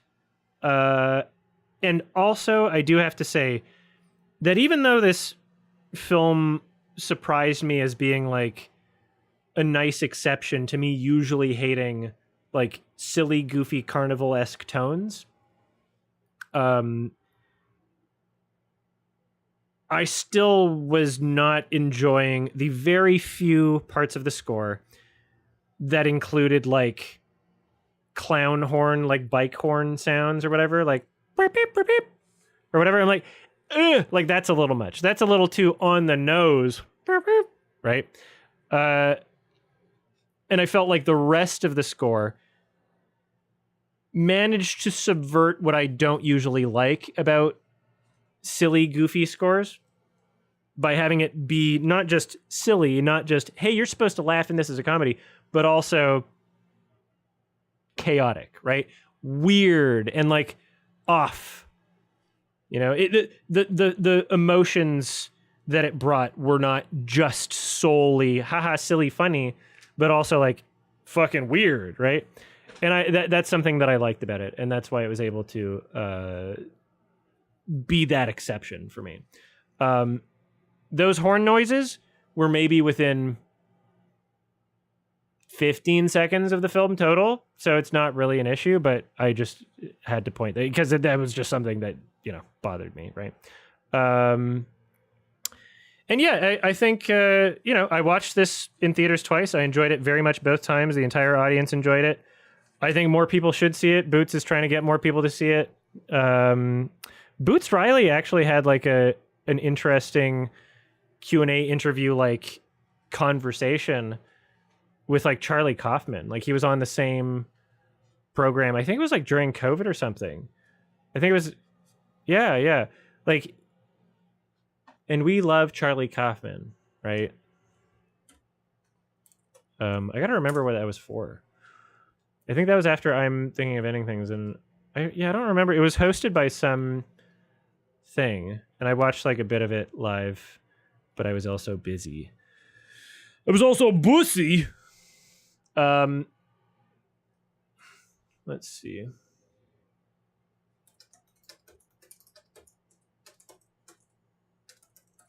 So yeah, you know, there's actually quite a few interesting things to see in theaters right now.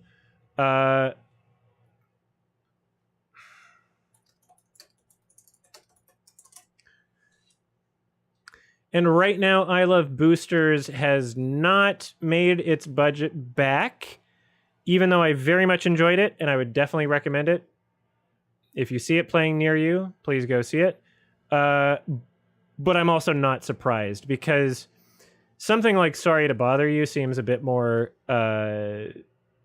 marketable, because you don't have to include any of the crazy wacky shit in the marketing. You can just have like, oh, this is like a satire that talks about racial politics, and you got, you know, like the story's simple enough, because a lot of the movie is like fairly normal. But this film, you can't avoid that in the marketing, because the entire movie is maximalist, absurdist, weird, right? Again, venturing into like Hodorowski type shit, although this does have an actual narrative and isn't just a bunch of like metaphors and feelings. It is something that I think probably intimidates the average audience member, especially from watching a trailer. Oh, Don Cheadle was so great. I love Don Cheadle. I hope they get a makeup nomination for Don Cheadle, and also a performance nomination would be great. Like, this was a great little cameo here. Those would be some fun noms. A costume nom would be great. Production design nom would be great. We gotta take what's ours. Like, he transforms for sure. Great performance by Don Cheadle. And it's so funny. It's so funny. It's a really funny movie. And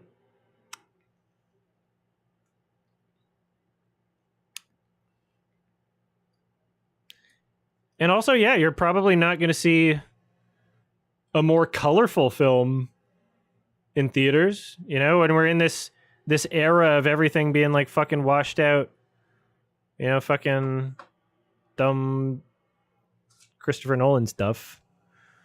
It's nice to have some color back, you know. So yeah, I would recommend it for sure. Go watch I Love Boosters. I'm giving it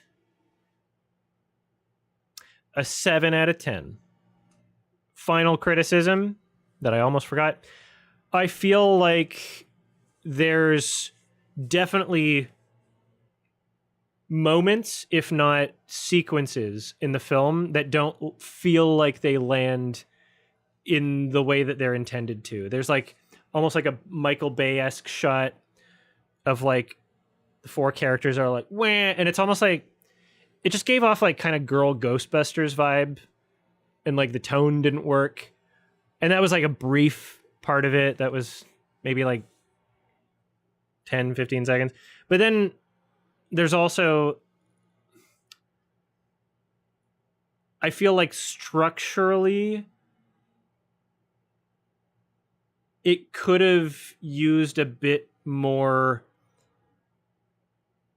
flow in terms of narrative, because even though it was entertaining throughout, as it got closer to the end, it did feel not only a little repetitive, like almost taxing, but I think especially just a bit anticlimactic, and the ending doesn't really feel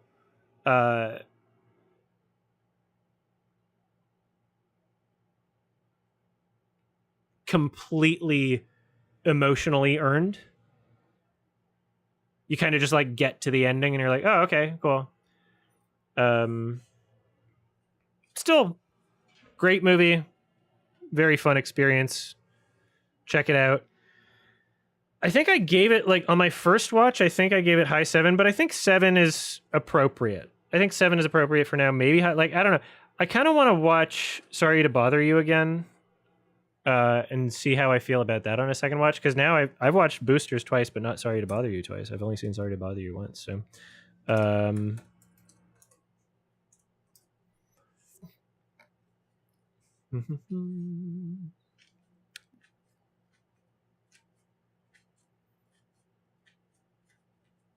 it'd be good to have that kind of context. All right, let's see. I kind of like talking about movies and having like the trailer as a visual as I do it.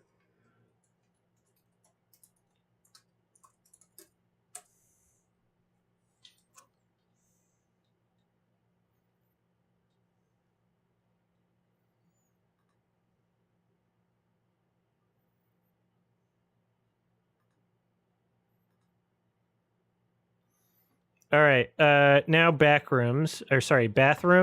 We're watching this first. I haven't seen it. Yeah. Oh, what'd you think of the movie? Pretty crazy, huh? But what did you think? I really liked it. I mean, the screenplay was a bit iffy, but the atmosphere and the concept was really fantastic. You can tell this. God damn it, Jake! You can tell this director really knows his shit. You know. Yes. The horror was understated, not a bunch of cheap jump scares. The acting was really good. The best sequences, I think, were the found footage, and it wasn't all totally, completely explained. It was kind of open ended. You know. Jake, do I have permission to just play this in the middle of my video? Remind me to ask Jake. It's nice to leave some things to the viewer's imagination, right? And, what? You didn't like it? I thoroughly enjoyed it. Oh, well, I just like that the movie can kind of stand on its own. You don't need to know all the lore. You don't need a million 5-hour video essays explaining everything that happened. I watched those videos. No, you can't. You have no idea how many hours I've devoted. I thought you had a job. It's called 1.5 speed on your car ride home. It's called second screen entertainment. But don't you want to soak in the mystery, leave some questions unanswered? Sometimes people deserve more. Sometimes people deserve to have their lore, speculation, affirmed. So, what does this mean? Right now, there are millions of content creators across every platform writing scripts to explain every Easter egg, every plot development. Or put explain in the title and not explain anything. But you can't. I can and I will. I'm the viewer Kane Parsons deserves. Not the one he needs right now. So I'll watch them every video essay, short TikTok, Instagram reel. 10 things you missed from Backrooms, every bad theory, every thoughtful analysis. It's all the same to me. I will watch it all. Not because it is easy, but because it is hard. That's a different reference. But I am hard. This movie has just sustained the careers of thousands of video essay channels. And I will be there for each and every one. But why? I don't know. This one's better.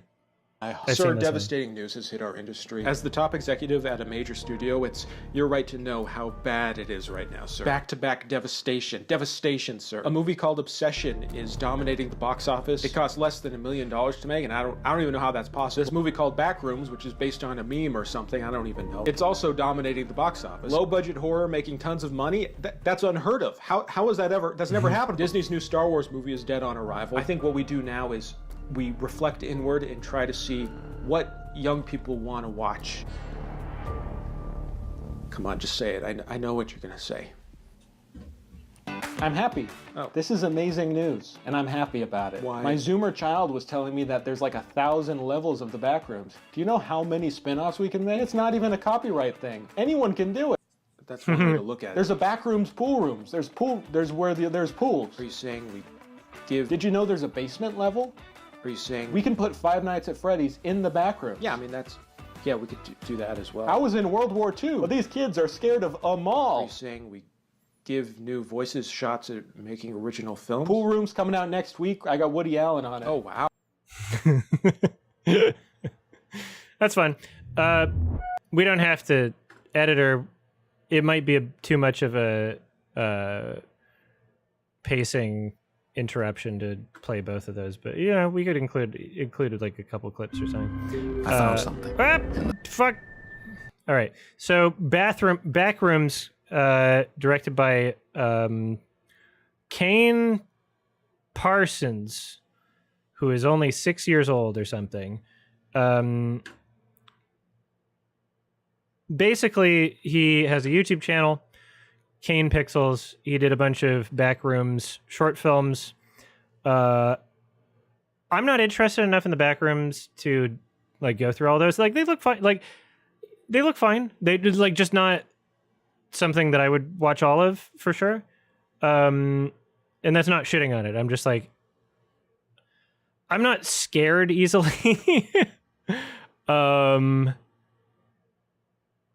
I don't know. Like maybe some point in the future. Like there's a lot of things that I need to do, and there's a lot of things that I could be doing with my time. And then A24 decided, and also Jason Blum was involved in this too. They decided to give him some money. What was it, $10 million, and make a film, an actual film. And we've got Chiwetel Ejiofor, we've got Renate Rainsfee, who I'm never going to pronounce her name correctly, but she's like, Swedish or something? Sorry, Norwegian or something.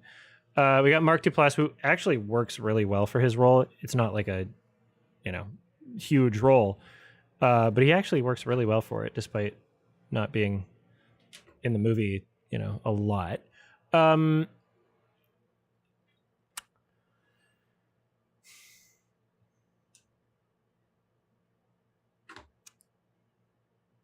Yeah, it's almost 2 hours long. And I did feel the length definitely in the second half. And I did definitely, I'm not going to deny it. I did have moments where I was thinking, Get me out of here! Just kind of closer towards the end. I'm pretty sure I might have written in my notes the words like boring. Like, I'm pretty sure that's in my notes. Because I do remember after writing that, feeling that it picked up again. Some things started happening again. This is a movie where it works on its tone and its atmosphere, and those things it does very, very well.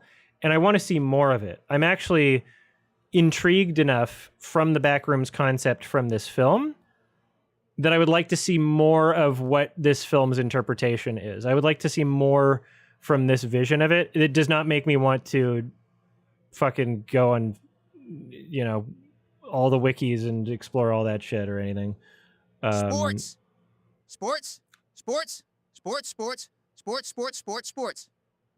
Thanks, Eli.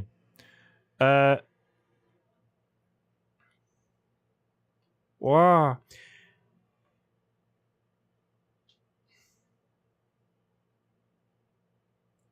Horror stripped to its essentials. I I don't know about that. I don't know what you mean by that, actually. Oh, here they actually show the one different looking shot in the trailer. That's so funny. All these This shot almost kind of reminded me of like Spike Jonze, or like actually more like Terry Gilliam, or like this is the only shot where we see anything like this in the entire movie, and it's so funny because there was almost a bit of variety. But then I think about it, and my theory now, because this is the only shot like this in the entire movie, is that they probably only shot it from this angle because they would have to like edit out other things about the location, and they're trying to make this location seem like not where it actually was. Like that's my theory at this point, because this is the only shot like this in the entire movie. Every other shot in terms of the non-found footage scenes is basically, you know, wide angle, wide-ish angle lens, like not fisheye or anything, but wide angle lens. Seeing a good amount of the scenery, a good amount of the scene, a good amount of the setting, the room, even in these scenes with, you know, the therapy office. Believe you. Right? And I love wide shots. And I love being able to see a lot. I love watching films where I don't feel super claustrophobic in a way that's not like intentional. But because of the lack of variety of shots in this film, I found myself becoming numb to this over time. Like within like 30 minutes, I was like, I don't really feel anything from this anymore. Like from something where I initially kind of liked the style, it started to get stale, right? And I think it was in this shot exactly. It's not in the trailer, but in this shot in the film, you see Chiwetel's character, and he like holds up his hand like this, whatever. He's like, gestures forward, but then his entire hand becomes out of focus. I'm like, damn, it didn't really seem like you thought that one through. It didn't really seem that didn't feel like an intentional choice or anything, right? There's a therapy scene like near the beginning as well. I don't know if there's a shot of it. But there's a therapy scene near the beginning. There's a therapy scene near the beginning as well. And I don't think they're in the same chairs as this scene. I think it might have been blocked differently, but it shows Chiwetel. Let's see if I can just do this. It shows. Damn, I forgot to change the thing.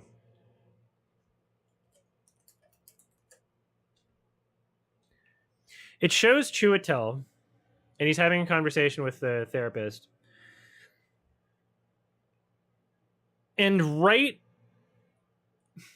most of the shots in the scene and throughout the film, sorry, not throughout the film. Most of the shots in the scene are static. Like, I'm pretty sure every shot was just still up until one shot that showed Chiwetel, and you could see the camera just like start to creep in.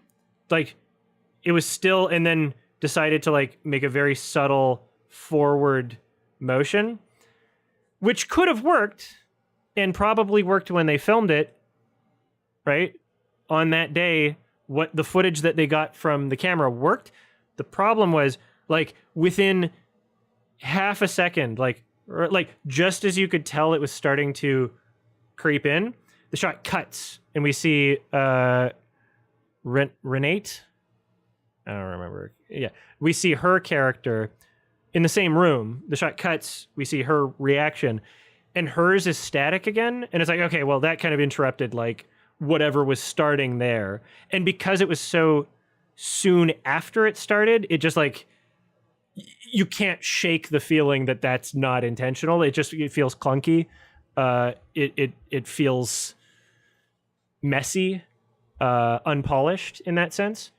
Like there wasn't forethought in terms of how things would be edited beforehand and how things would be framed beforehand. And then it cuts back to Chiwetel's character. And it's continuing to push forward very, very slowly, very, very slightly, and very subtly. It's continuing to do that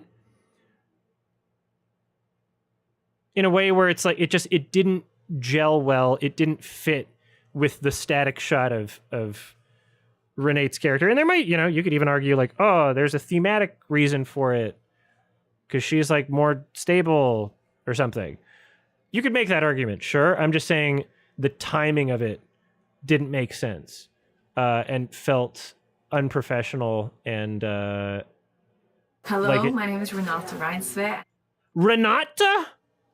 Hello, my name is Renata Reinsve. Renata Reinsve. I added too much accent to that. Hello, my name is Renata Reinsve. Renata Reinsve. Thank you. Hi, Adam. I love your content. PLZ, continue doing what you're doing. Thank you so much, Legalize Marinara. Thank you. Much appreciated. 22 months. Damn. Oh, yeah, like I would agree the wide angles did add to the dreamlike nature up until a point. Right? We're like, again, 30 minutes into it, I'm like, I'm not feeling it anymore, and I'm just numb to it. And if there were like a few more close-up shots, or a few more ultra-wide, or a few more shots like this, again, this is the only shot like this in the entire movie, where it's started to seem like it was doing something kind of like weird and interesting. It felt like, and it might not even be a problem so much with the variety, but more so with the intentionality. So a shot like this is oozing with intentionality, right? A shot like this feels deliberate.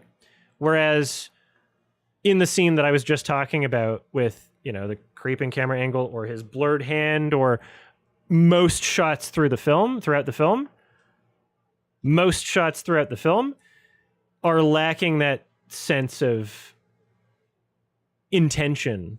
They don't feel deliberate. They just feel as though it's almost like a filter being placed over the entire movie. Like, oh yeah, we're just doing the whole thing wide shots. But it just like, there wasn't as much purpose to each individual shot. I wanted something that felt more planned out or more inspired, I guess. Not just a kind of, fuck it, we doing wide shots now. I made a comparison when I recorded the podcast, which is out now for patrons and members and premium, Sardonicast.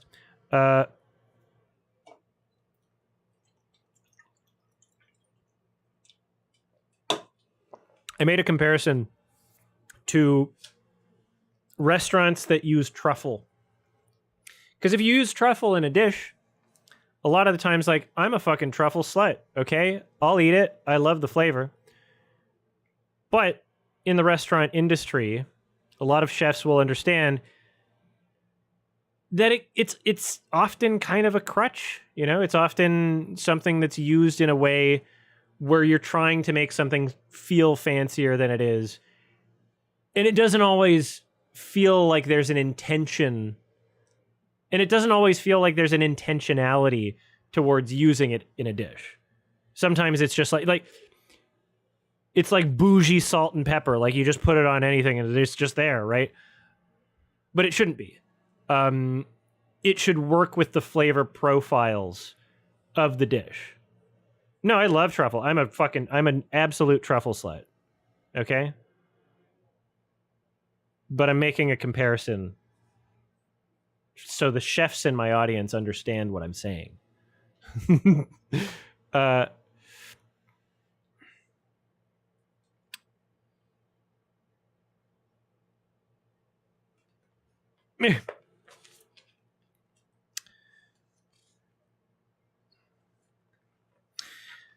The opening of this film was found footage style.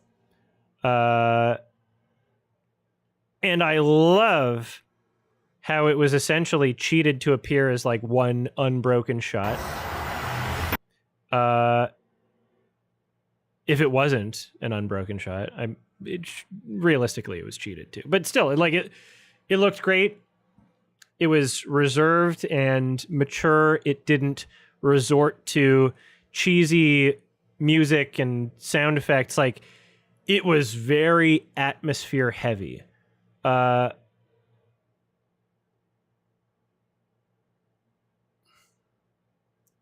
see, here's the thing. I didn't call them good shots. It's a type of shot. Anyway, it was very, very atmosphere heavy in a way that I loved. And as I was watching through the opening, the found footage section, I was just thinking, damn, I know that this is going to stop being found footage.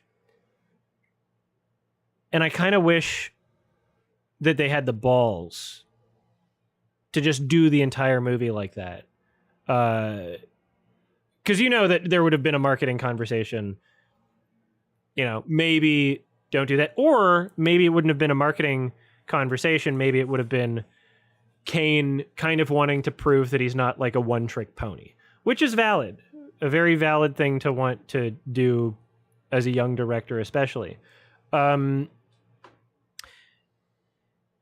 I'll also say, by the time that it got to the non-found footage scenes, I no longer felt that way. I was like, you know what, this adds something. And I'm happy that the communication of tone and atmosphere didn't suddenly disappear just by things not being found footage. That it still made an emphasis on tone and atmosphere, and that it wasn't lost by no longer being found footage. But as I mentioned earlier, the lack of intentionality when it came to how things were framed and what lenses were used and how the camera moved. And this wasn't an issue for all of it. I'm just saying there was enough lack of intentionality, or at least the feeling of that from my perspective, that I did revert back to like, you know what, damn, I think I would have enjoyed the movie more if the entire thing was found footage. Because I didn't have any issues with that found footage scene at the beginning. I didn't have any issues with that. I thought that was like beautiful. Still, when we do get back to the found footage, as in, it goes found footage and then non-found footage, then we get some found footage again later in the movie. I can just redo that whole thing just so it's less of a mouthful. Still, when we do return to the found footage segments later in the film, that's where I felt as though things were starting to fall apart narratively and believability-wise. I was taking it much less seriously. There's like two other characters. Oh, hey, this is this is in Vancouver, by the way. And for people who know where this is like really obvious and funny. Yeah.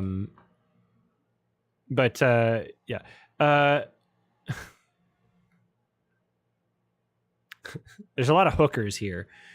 I mean, sex workers. But hookers sounds much more fun. If I was a if I was a sex worker, I would probably call myself a hooker. Call myself a slut. Not just for truffles. What was I saying? Oh yeah, things started to fall apart. There's two other characters in this. Oh, here we are. These two characters, their small appearance near the beginning, no issues. They worked well with the scene. It was a fun, dynamic, comedic scene, whatever. They show back up again later in the second found footage section. And things just become like really fucking sloppy in terms of character writing, in terms of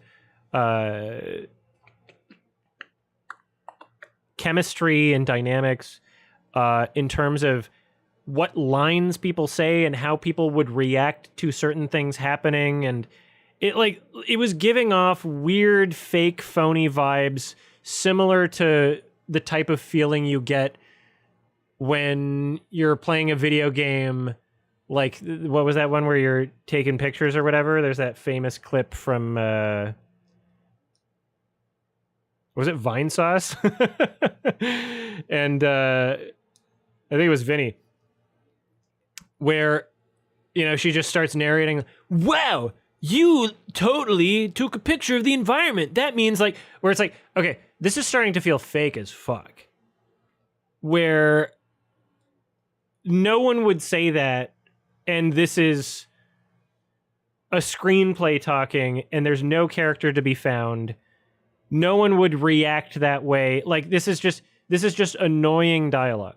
And that started happening pretty consistently throughout that section, and I was kind of like, what the hell happened here? Like, the characters just didn't work well with each other. The script couldn't figure out how they wanted them to interact in that environment, or in a way that would be even remotely authentic feeling or natural or anything. It felt so fake. It felt so inauthentic, and I was starting to have some issues. And even regardless of the dialogue, there were parts during that where one of the characters quickly realizes that they're in danger and tries to escape in a way where you're just kind of wondering why the fuck he doesn't set down the camera, because he's clearly holding it with one hand and needs his hands in order to not die, sort of thing. And it's like, okay, well, this is kind of silly now, and kind of annoying now, where it's like, we have decades worth of found footage. We have decades worth of found footage tropes and annoyances that most films that would attempt found footage in this day and age would either express some sort of self-awareness about these tropes, whether it be comedically or just through style, or have some sort of reasonable excuse or subversion, right? I think it's weird to be watching a found footage in the year 2026 where I'm having that thought, why don't you just put down the fucking camera? There's nothing about your character that I would believe would make them think that the footage is more important than their life. They could have had, a short amount of time dedicated to showing maybe it's strapped to their head. Maybe he made a helmet. That would have worked. Then you wouldn't have had to worry about oh, I'm holding this in one hand and I need to climb a rope. Excuse me. Dude's scared for his life. He's trying to get out of there. He's having a real... I didn't do anything, just get me out! ...moment. It doesn't make any sense.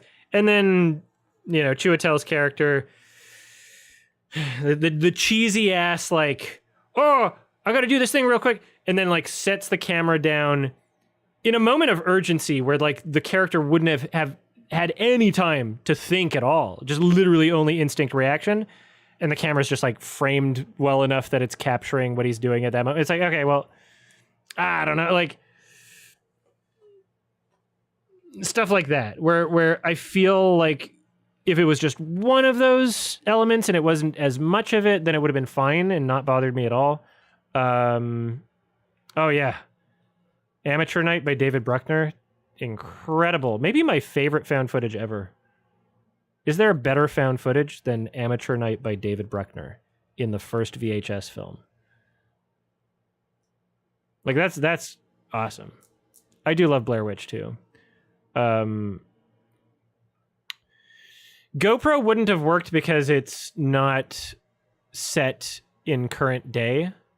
They're using a VHS camera. This is pre-smartphone film. But like, you know, having him make a contraption or whatever would have been fun. Or, you know, if he'd fucking dropped the camera, then you could have written that into the script. Like a real fuck that moment for the character would have been cool, acceptable, or, you know, like maybe the camera would have been on like a separate rope. They could have pulled the camera back up. Like, I don't know. Like there's tons of things. There's tons of things you could do. We're not strapped for reasonable excuses that you could make to have that happen.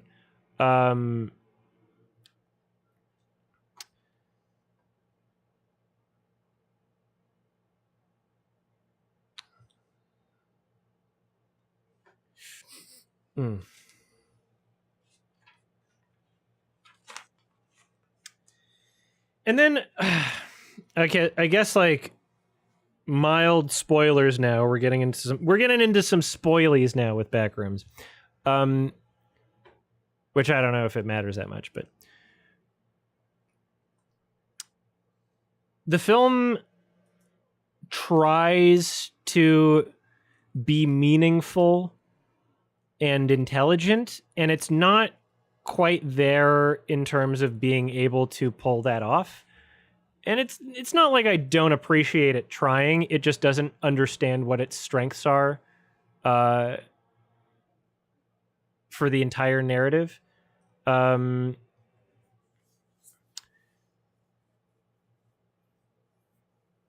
There's too much time in this film dedicated towards like a pretend exploration of their characters that doesn't really tell us much and still feels hollow, still feels like not a real fleshed out character. There's too much time of this film dedicated towards like explaining the backrooms and like, oh, the psychology, its traumas, and it's remembering, and it's parts of copies, and it's like, okay, well, Chiwetel's character is an architect, and what are the backrooms? It's rooms, right? Architect, like, okay, space, right? And then I need to pull up her name again. How do I pronounce it? Hello, my name is Renata Reinsve. Renata Reinsve's character is a fucking psychologist, right? Or like a therapist. I don't remember what type of therapist. She's a psychologist of some kind, probably. She's a mental health professional. And it's like, okay, well, if the back rooms are space, like physical building space and trauma, then it's like the two characters combined, or like both of those things. And it's like, okay, all right. But it doesn't really feel like it's exploring that in any meaningful way. Like, it kind of just seems like obvious and silly, especially with Renata Reinsve's character, because spoilers, she literally has like a Chekhov's paperweight that she carries in her fucking pocket that she uses to save the day or whatever. And it's like a piece of like stone handprint rubble from when she was a kid, and like the house got like torn down or something. She just keeps it in her pocket all the time forever. This mental health professional. And it's just like, okay. And you know, like it obviously showed us that it's significant by drawing attention to it in the first half of the film. And then it's just like, oh, had it in my pocket. Chekhov's paperweight. It's like, okay. That felt silly. That felt stupid. Some of the lines and how they were reincorporated felt really stupid. Chiwetel Ejiofor's character says, trying to explain the backrooms is like explaining what a dog looks like, but you've never seen a dog before. Like, how would you describe it if you're trying to describe it to someone who's never seen a dog? Something to that effect. And then later, Renata Reinsve's character says the exact same thing to other characters. It's like, okay, well, it wasn't that meaningful or significant. Like, you're implying it is by reincorporating it. It doesn't feel like you're wrapping things up nicely. It doesn't feel meaningful. You're just kind of doing it and implying it. with the entire second half of the movie being here, you know what? I'll make it easy for you.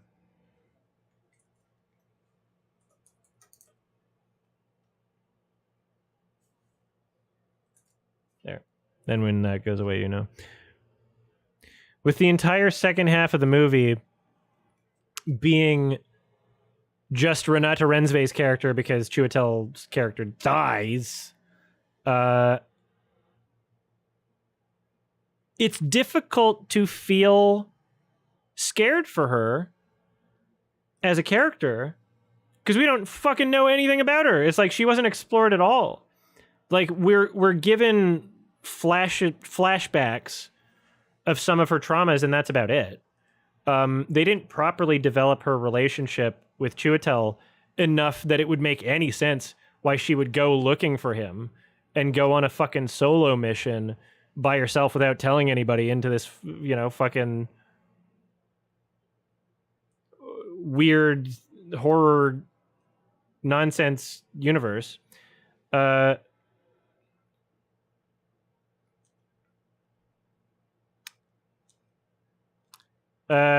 No, Moisture Emo, I will disagree entirely with that interpretation. That makes no sense. Sorry.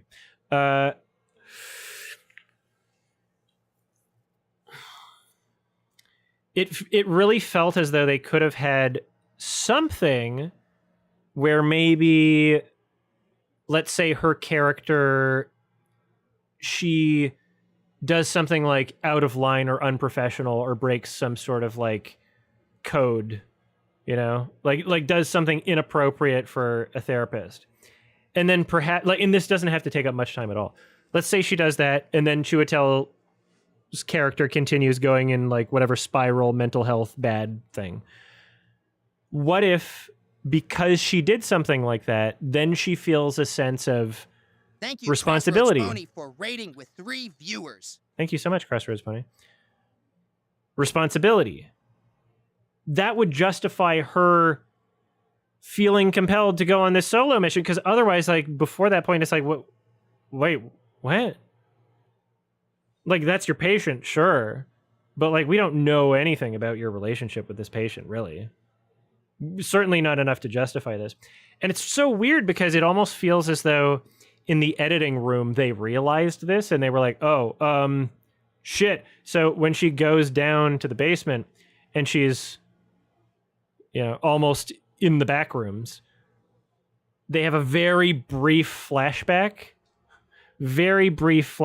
imagery that shows up on the screen. And literally all it is just Chiwetel sitting in therapy. Where is he? No, it's not this. Yeah. They literally just flash back to a shot of him in this chair looking stressed for like 2 or 3 seconds.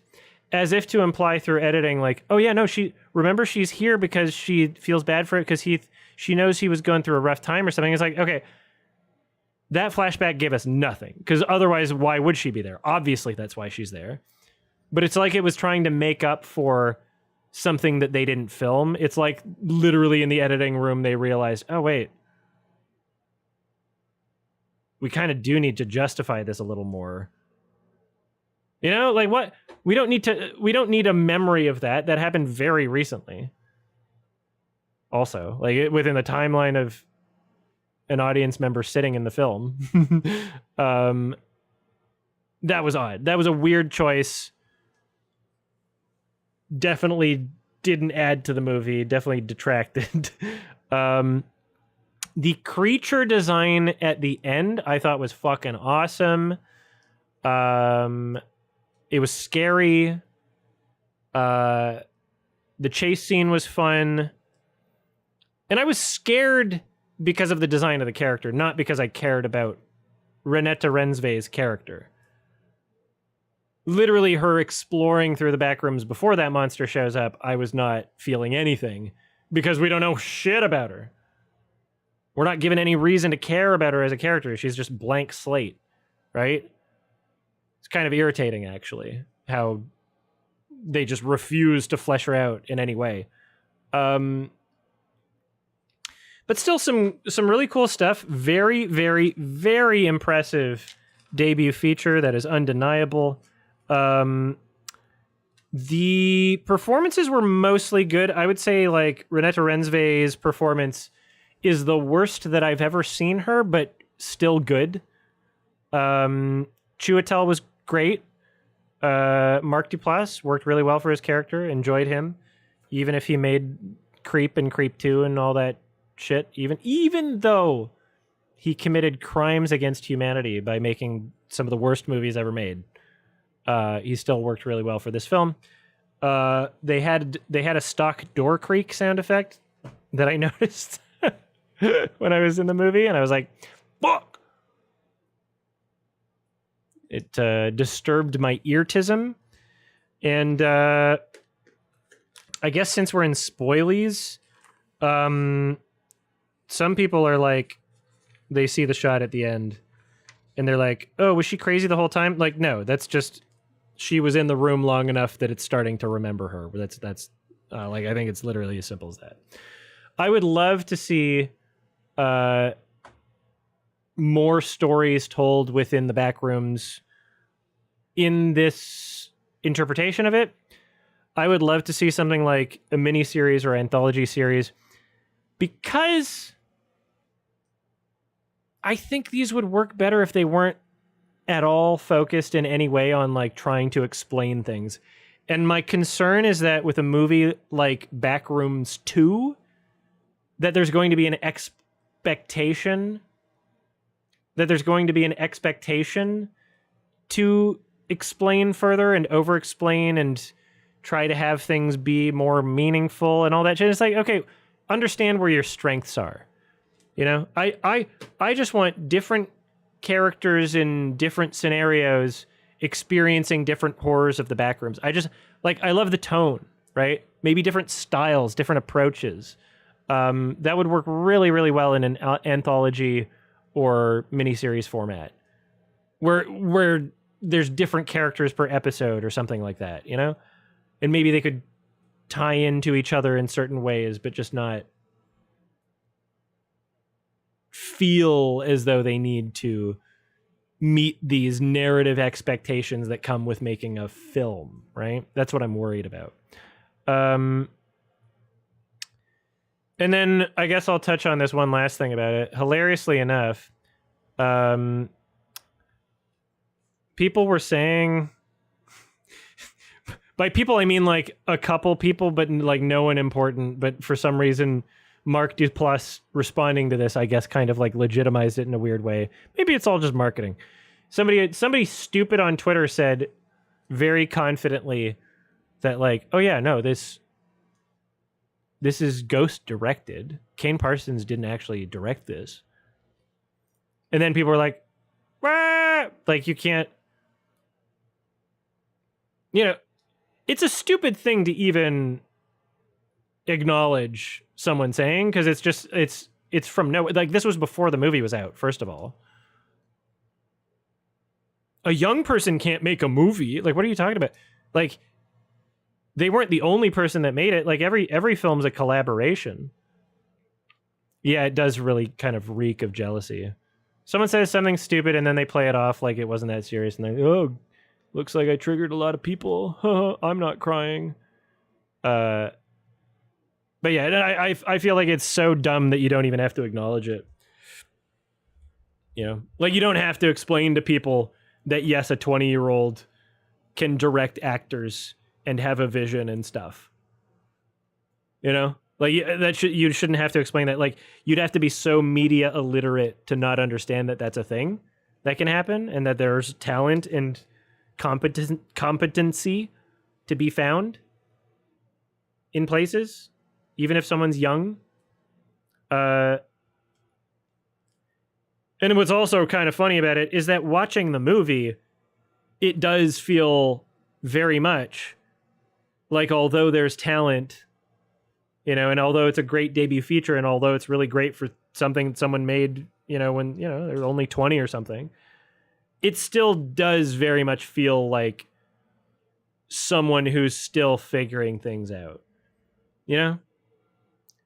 It still very much feels like a young director who's going to be learning much over his career and hopefully improving and hopefully, taking each experience as a learning experience and improving their craft, figuring out ways to have more intentionality over time. And yeah. I mean, it doesn't matter if someone's there to give pointers or whatever. Like, that doesn't matter. If somebody has a question, I'm sure anybody that gives $10 million to a 20-year-old will probably want some people on set to be there if he has a question about something. But again, like, a director isn't like the entire production. Like, they're a person that's essentially there to give other people their vision. Like, there's an entire machine on these productions. Like, things are set up for you to show up and exist and work. Like, he wasn't the production manager, right? Like, it's a very silly thing for someone to say that doesn't require any acknowledgement. And I only touched on it because the filmmakers themselves felt the need to acknowledge it, and I just found that kind of silly and interesting. Like, imagine looking at something like this shot or any of this shit and just being like, there's no way a young person could have done this. Like, what are you talking about? Like, it looks nice. It's great for a young person doing it, but what are you talking about? Like, what? And then to imply that, like, this is like the arbiter of quality and that there's just secret ghost directors waiting on any given project to make it like, oh yeah, we're going to make it seem like a kid made it. But actually, this is like totally a Mark Duplass film, right? This is like totally a Mark Duplass joint. Like, if you have any media literacy whatsoever, you'll be able to watch something and figure out a director's style through their catalog alone, right? This does not feel like a Mark Duplass film. This does not feel like anybody who, would have been on set with him. Like, this feels like a distinct voice, which, got to give it credit. That's a huge plus. It feels like someone's still figuring themselves out, but it feels like a distinct version of that and not somebody else, which is cool. Love to see it. And then, like, speaking of things that, like, you shouldn't even need to acknowledge, I watched the new Scary Movie.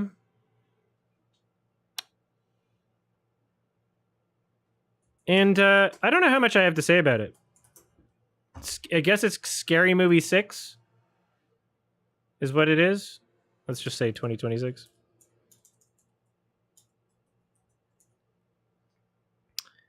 The most offensive movie ever made? I don't know about that, because I saw Spiral. This is the type of movie where if you like the trailer, you'll like the movie. If you don't like the trailer, you won't like the movie.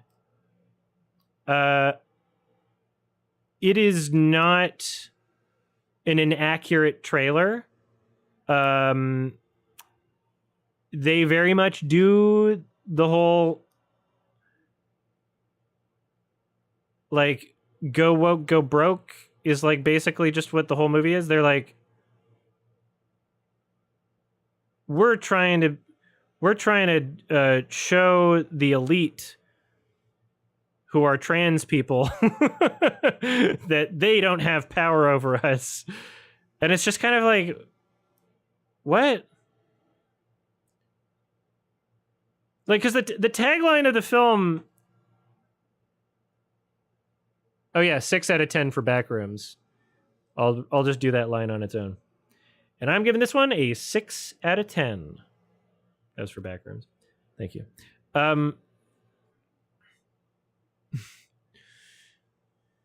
Like, look at this. The tagline, everything that they're trying to communicate about this, says, oops. Okay, does that not? There we go. Every line will be crossed. But then the movie is just like a toned down version of what Trump posts every day on Twitter. Like, it's like it's a fundamental misunderstanding of what world we live in when you say that you're crossing lines or that you're doing anything. Like, it's somehow offensive, but not because it did anything brave or different or even crossing lines. It's like offensive because it's not intelligent in any way. And when I say not intelligent, don't get me wrong.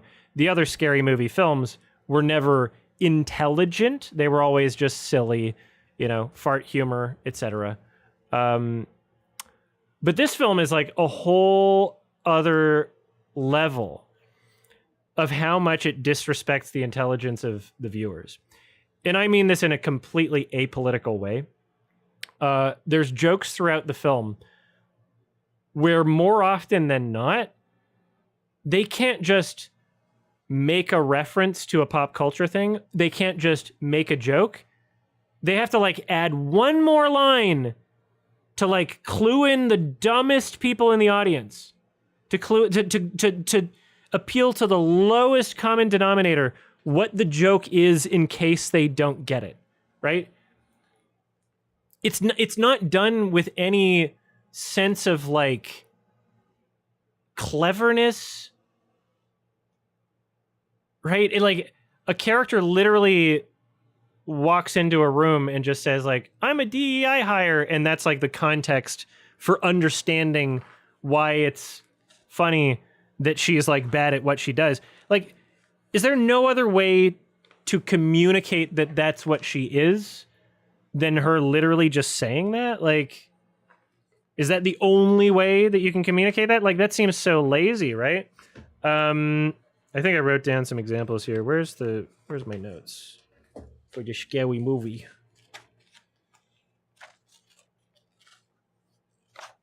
Which one did I write in? I've got a bunch of notebooks.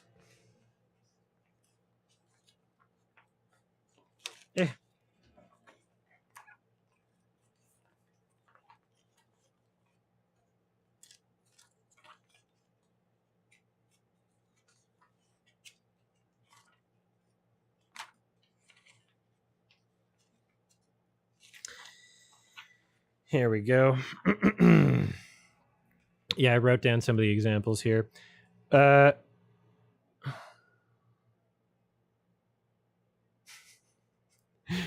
So, opening scene, it's abundantly clear for like anyone with even half a brain that like there's an intentional parody happening of one battle after another, which is a weird choice because that's not a horror movie. The other scary movies have done just general pop culture thing, The Matrix, et cetera, et cetera. Weird thing to open on, but they've got Tiana Taylor. She even says like pussy poppin' in a sentence. And they can't just leave it at that. They go even further. They're like, oh no, yeah, we need to have her say Viva la Revolution, right? And then even further, even after that point, they literally have her say out loud, I'm Tiana Taylor and blank, blank, blank. And it's like, what? We have to make sure the most brain dead people in the audience are going to be able to like understand this. Like we have to make absolutely sure that like baby brain can enjoy the movie. I mean, it might be the only people that can enjoy the movie. Which, I mean, how many different examples are there of you know, people saying shit like, "Oh, you can't call someone stupid for this." But I mean, the movie itself does. The movie itself is literally doing that. They have this character Doofy, a classic character from the first film, Renegade, and you know, even though in the previous films, like I'm pretty sure, like the jokes with him were kind of like gross out, like, oh, I put my finger in my bum and then I want to smell it and then I did something. Like, that was how his character was used previously. Now, the introduction of his character is him asking for the main characters for COVID tests and asking for them to put on masks. So it's literally like the humor that we get in this film is now devolved into the people that I don't like politically are actually Renegade. Everyone that I don't like politically, if there's a thing that someone is doing or feeling that I don't relate to or understand, then they're Cousin Bland. Oh, $50, yeah! And it's like, it's just,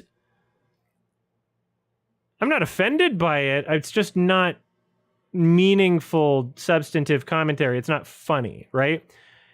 And you wouldn't have to even have the expectation or the veneer of it being substantive commentary if it wasn't trying to do political commentary, right?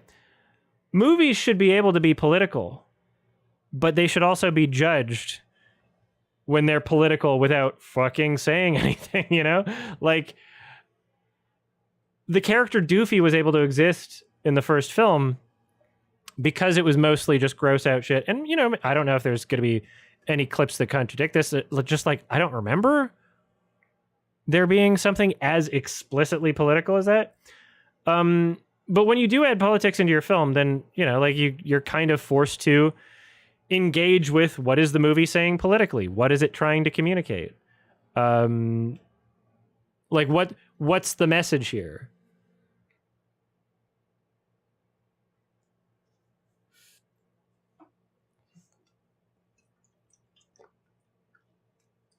Oh yeah, Facebook tier is a great way to describe it. Like, it literally just felt like Wayans brothers have turned into like Facebook moms or whatever. There's a line in the film. Not all the jokes are political. Some of them are like meta jokes about the film industry. None of them are funny, right? So even the entirely apolitical jokes where they're just talking about movies are just so fucking like, what were you trying to say? Like, missing the mark. They say like, oh, this is like I'm paraphrasing the line here. No, this is like a Wayans brother movie, not like one of those Judd Apatow comedies that white people only watch to feel smart.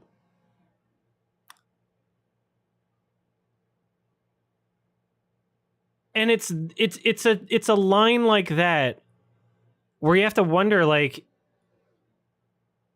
do the Wayans have like an insecurity over Judd Apatow films? Because I don't like Judd Apatow films either. I find them to be really basic, you know, not well shot, pretty universally appealing, not interesting enough for me. But I don't know a single person on the planet who would interpret those films as people watch them to feel smart. Like, people watch The 40-Year-Old Virgin to feel smart? What? I thought it was because they wanted to see Steve Carell get the hair ripped off. Like, what are we talking about? Like, you know, when you veer from poop, fart, funny, tee-hee, stab, titty, penis humor into making commentary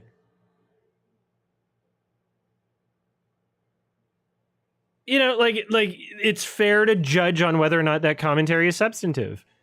What the fuck is it saying? What was it saying with the Judd Apatow line? Clearly, it feels as though the Wayans brothers have a large insecurity and are like, I wish that people were watching our films like Judd Apatow movies. Why do white people gotta feel smart or pretend to feel smart by watching those movies? Like, it's just that's not like that's not reality. That's not like any kind of assessment of what that art even is, or how other people engage with it, or how people feel about it, or like anything. Like that's everything just kind of misses the mark. Like people, there's a weird moment. It's like they're not living in reality when it's like they're not living in it's like they're not living in reality, which, given the fact that these are multimillionaires, like they're an actor family, then, you know, that makes sense because they're not living in reality. They're living in a bubble, like literally, right? We were seeing that shit with the fucking Jackson family on my channel. They live in an entirely different universe, right? There's this weird moment where there's a line where it's like the joke is supposed to be, it's 2026. Race isn't an issue. And then another character's like, yeah, but have you seen black people Twitter? And so it's like, okay, well, to interpret that joke, what appears to be being said from the joke is racism only exists if you're terminally online and pay attention to it. And outside of that, it doesn't exist. Which is kind of a weird fucking thing to say during this administration and ICE and all that. You know, like, it's kind of like what fucking reality do you live in? Like, I get it. You are insulated from a lot of what black people would experience in America today is. You're insulated from that when you're a multi-millionaire, right? And you don't even like go near poor people ever, right? And everybody sucks up to you because they're trying to sell a screenplay, right? When you're a famous, wealthy black man, you're not exactly who anyone's thinking of when the topic of like reparations is discussed, right? Like Will Smith is an argument against reparations, right? We gotta pay Jaden Smith, right? To me, it's always made more sense just to, you know, have basically just economic support, right? That way everybody who's in the country struggling gets support, right? It doesn't have to be divided by race. But that's a conversation for another day. Although I'm going to have to clarify. Well, is that going to be in the review? I'll clarify anyway. Oh,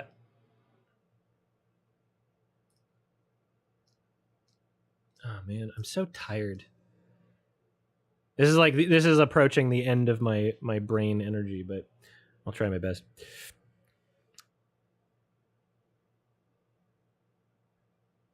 As a person that like doesn't believe in free will, right? Like nobody has any choice towards like being in the situation that they are today. And then also I'm a person that believes that B, like whatever the fuck your parents did or somebody who you're related to did, you know, like you may benefit from that or you may suffer from that. But like things like economic support shouldn't be divided in that way, because then you get into conversations like, okay, well, how black, right? How black does someone have to be to get reparations, right? And then does Jaden Smith deserve reparations, right? Like, we can avoid all of that and solve the core issues by just having it based off of like income, right? You can literally just, hey, let's have a universal basic income, or let's help some people out that are struggling. Because, you know, even though like the treatment of black people in America not only has been atrocious, but is still to this day terrible. Even though that's the case, I don't think that Jaden Smith's life is worse than like a white homeless guy, right? I think black people who are in a shitty situation from racism deserve as much support as everyone else who's in a shitty situation that they didn't control, whether or not it's from racism, you know? I think like the entire system of America, right? Like is entirely scammy and predatory, and you know, like it discourages class mobility. It makes it very difficult for someone who's experiencing poverty to escape from that. Like the American dream is a fucking sham. And if the, you know, if what we're seeing is like, we want to economically help people out, then I think we should be less concerned with like, well, was it for this reason and because of their skin color and this and that and that? Like, no, I think we should help people out economically, like period. Right?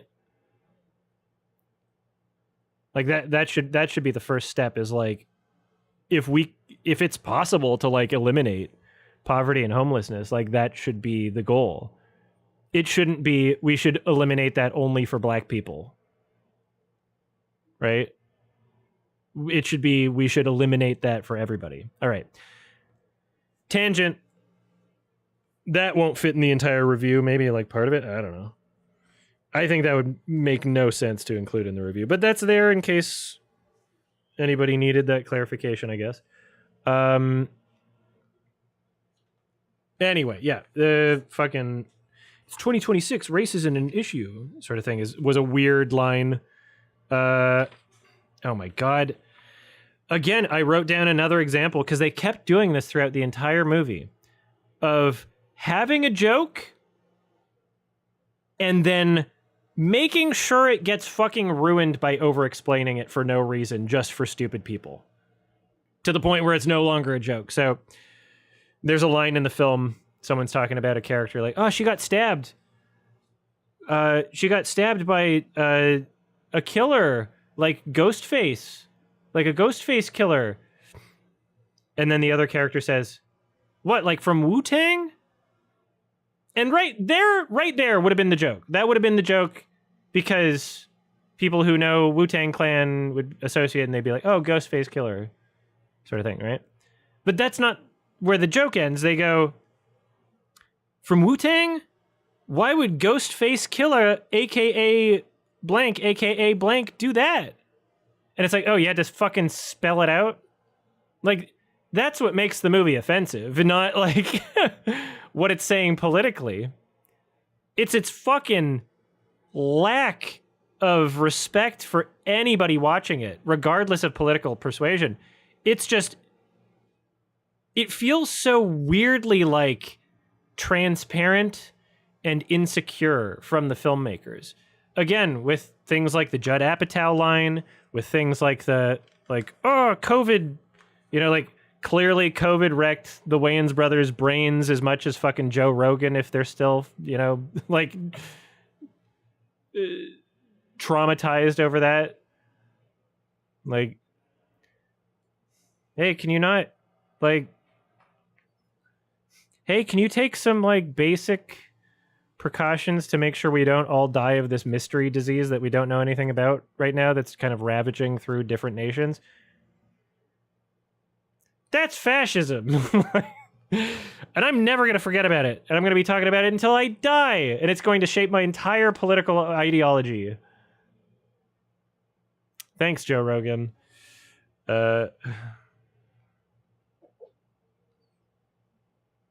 Yeah, there's a significant amount of the film is dedicated to like trans people. Am I right? You don't even know what the pronouns are.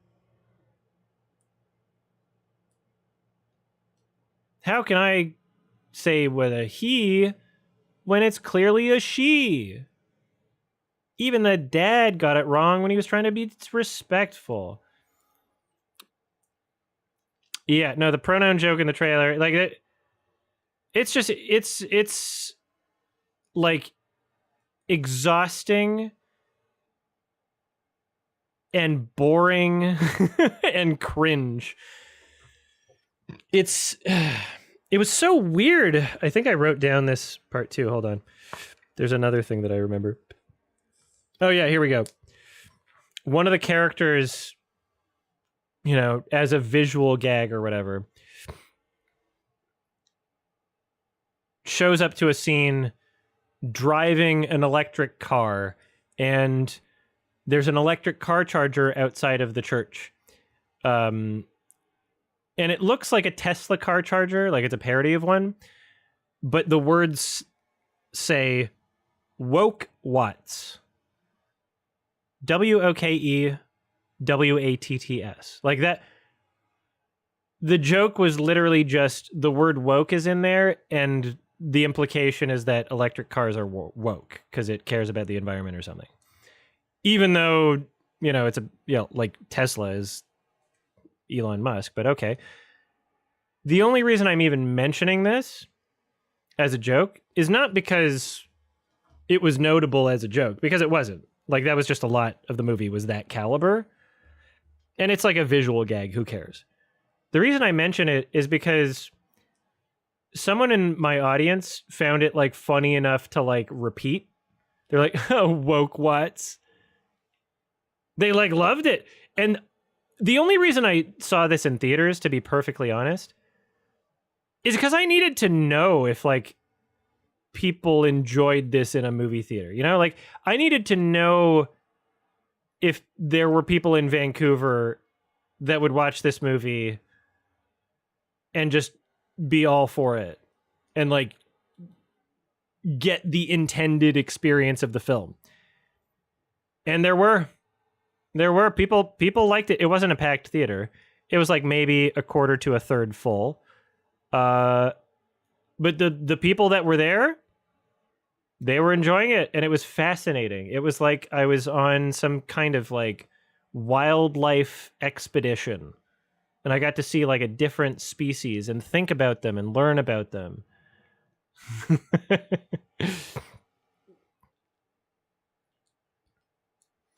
Okay, well here, Romeo de Juliet.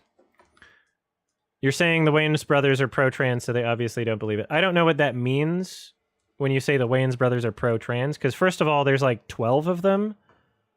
There's like 100 Wayans brothers. If you're going to make that statement, it should be in relation to like the writer specifically, right? This was written by Sean and Marlon and Buddy Johnson. Yeah, Sean Wayans, Marlon Wayans, and Buddy Johnson. So, like, specifically them. And then also, if you have that evidence, a lot has changed culturally over time. So, if someone says they're pro-trans in 2015 or 16, right? That's the same time that Donald Trump said that he would make like a, you know, like a gender neutral bathroom at Mar-a-Lago for Caitlyn Jenner. Like that was literally when Donald Trump was like, oh yeah, hell yeah, Caitlyn can use whatever bathroom she wants, and I love and respect her. Like, a lot has changed since then. So we don't, like, this movie even existing is kind of like a reflection of the times that we're living in, right? You think Marlon Wayans has a trans child?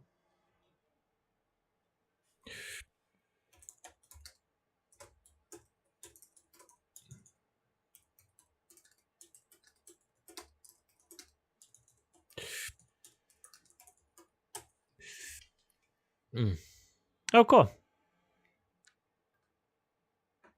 That's sweet. Yeah, well,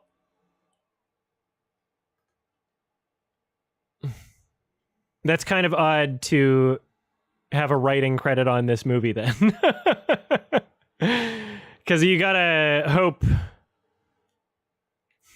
You gotta hope that he never shows the movie to his child, because this is definitely like a... like, you are not welcome type film. Like, this is a film that, like, it feels like it exists to provoke. It feels like it exists to, like, punch down. Like, it's very strange in that sense. I was also going to point out, Scary Movie.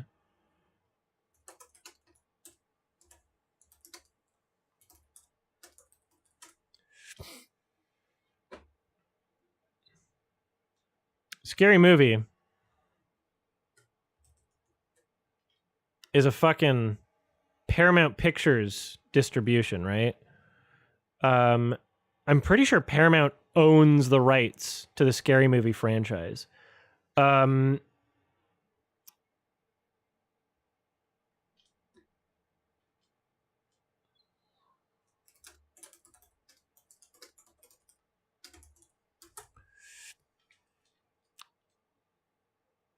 yeah. It's jointly owned by Miramax and Paramount Pictures.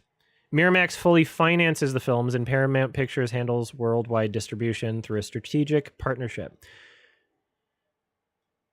Paramount has gotten, like, pretty far right. Like, they're like sucking up to Trump, right? Like, the owner of Paramount,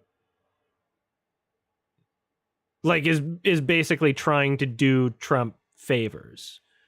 Has been the past year or two, right? So even if, the Wayans brothers have writing credit, and we know that at least one of them doesn't have any, ill will towards trans people, it could very well be that they're still making things for higher ups that are requesting some kind of anti-woke scary movie, right? Like, oh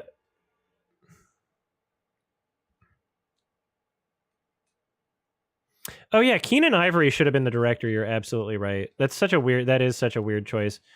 Like, there's no Michael Titties is a crazy name, first of all. Titties. But yeah, he's like not a good director. Naked, I for some reason watched a bit of that when I was in Georgia. Yeah, like 50 Shades of Black also. Yeah. Not a good director. And Keenan Ivory, especially when they were, a lot of the marketing was, we're bringing back the original creators. And then correct me if I'm wrong. Yeah, Keenan Ivory directed the first one. So my memory's correct about that. Probably would have been a better movie with him as director. You never know. The caliber of the joke writing was just atrocious, though. Like, I don't know how you fix that. I don't know who Buddy Johnson is, the third writing credit. Not another teen movie, Scary Movie 3, 5. Okay, yeah, so he has, like, other Scary Movie writing credits. He's credited on the first one as well. And then, yeah, like, who's the missing piece of the puzzle here? We don't want Friedberg and Seltzer. I still haven't seen Don't Be a Menace. I do actually want to see that. Are there more than 3 writers? Oh, 3. Oh, based on character. Okay. Based on characters created by. And then, okay, so Keenan Ivory Wayans. Oh, okay. So the first 3 writing credits that appeared on IMDb were just based on characters created by. So Buddy Johnson didn't actually participate in the writing process. It's just because he has writing credits on the first movie. So this movie was written by 5 people. 4 Wayans and an Alvarez, who has worked with the Wayans before. Wow, yeah. So Keenan is Yeah, no, this is a Wayans Bros film. And so who knows, perhaps 80% of the Wayans that worked on the film were transphobic. You never know. Or none of them were, and they were just creating something for Paramount. I have no idea. We can only speculate, right? At some point down the line, someone making decisions for this film thought that at the very least it would be marketable and sellable to do an anti-woke forward scary movie. That like the premise of that would be a thing that people would watch and people would want it, and that it would do well at the box office. Like that's why these things get made, is to do well at the box office. But damn, I'm literally just mostly annoyed by how lazy the jokes are. And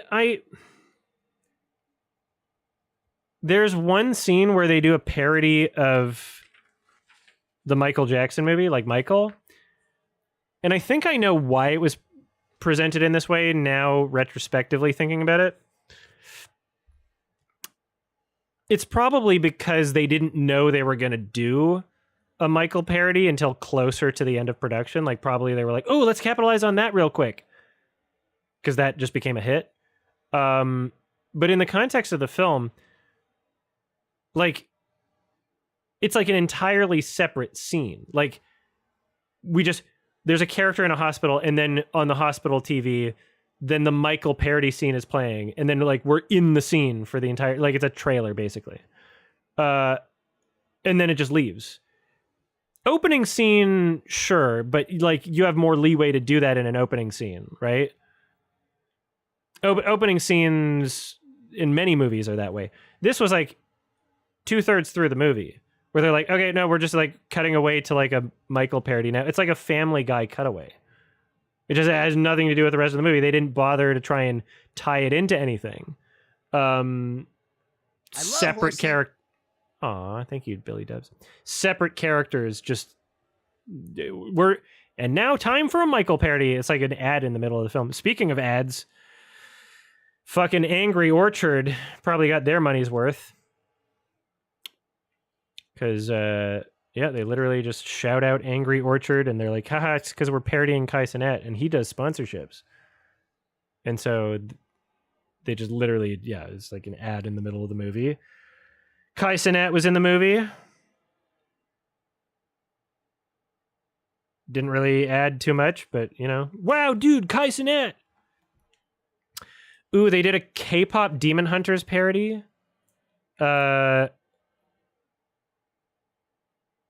And people in my audience fucking loved it. They're like, wow, dude! Wow, dude, K-pop Demon Hunters! And it was during that scene where I had the only moment that could be approximating enjoyment, and that's when they got like the big cat character from K-pop Demon Hunters to do something kind of sexual, and I was like, huh. I perked up for just a moment and then went back to being miserable. It's like, oh, nice. Nice. Appreciate it. Don't get cocky. Nice.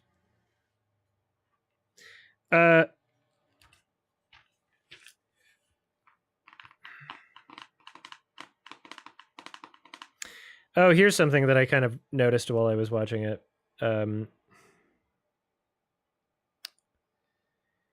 The caliber of the joke writing is similar to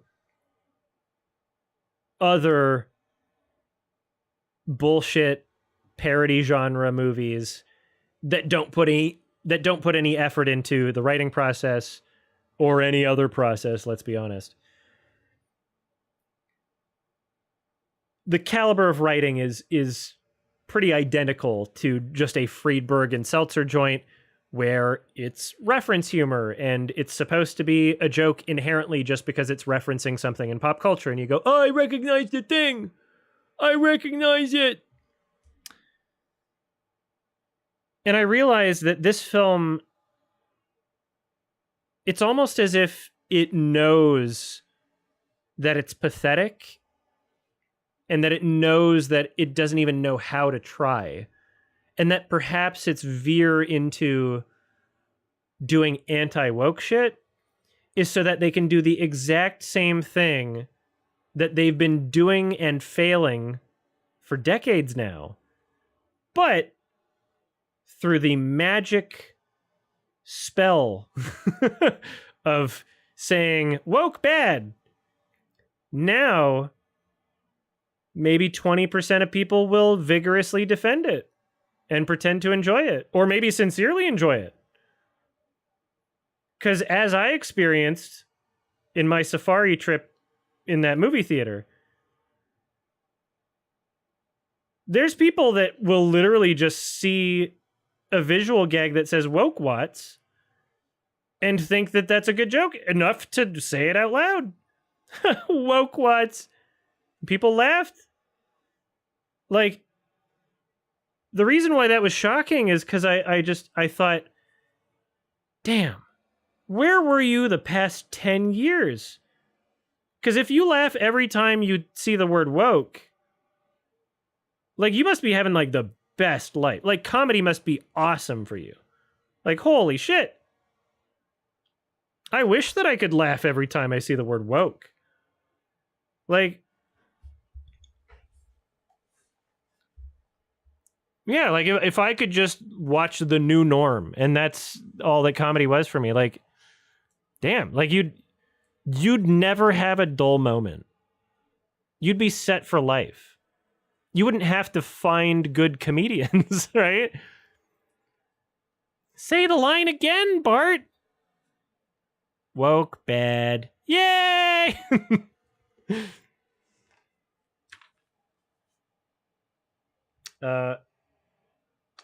Damn, yeah, here's another joke where they couldn't just do the joke. They had to explain it further.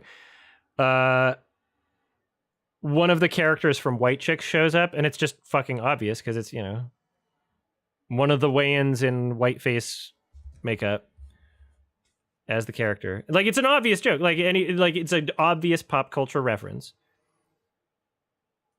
But then they have to have the character say, "Oops, wrong movie." And it's like, okay, yeah, no, we got. Oh, anybody? We know that it's a character from a different movie. Like, why do you have to say it? Why do you have to explain it? Here's a thing that felt kind of fucking weird about the movie. Is that I think it was the first film where they had like a really, really annoying character.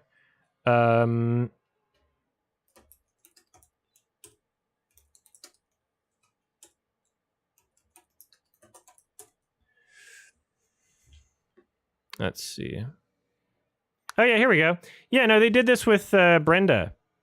Yeah, here we go. I wasn't incorrect by remembering this.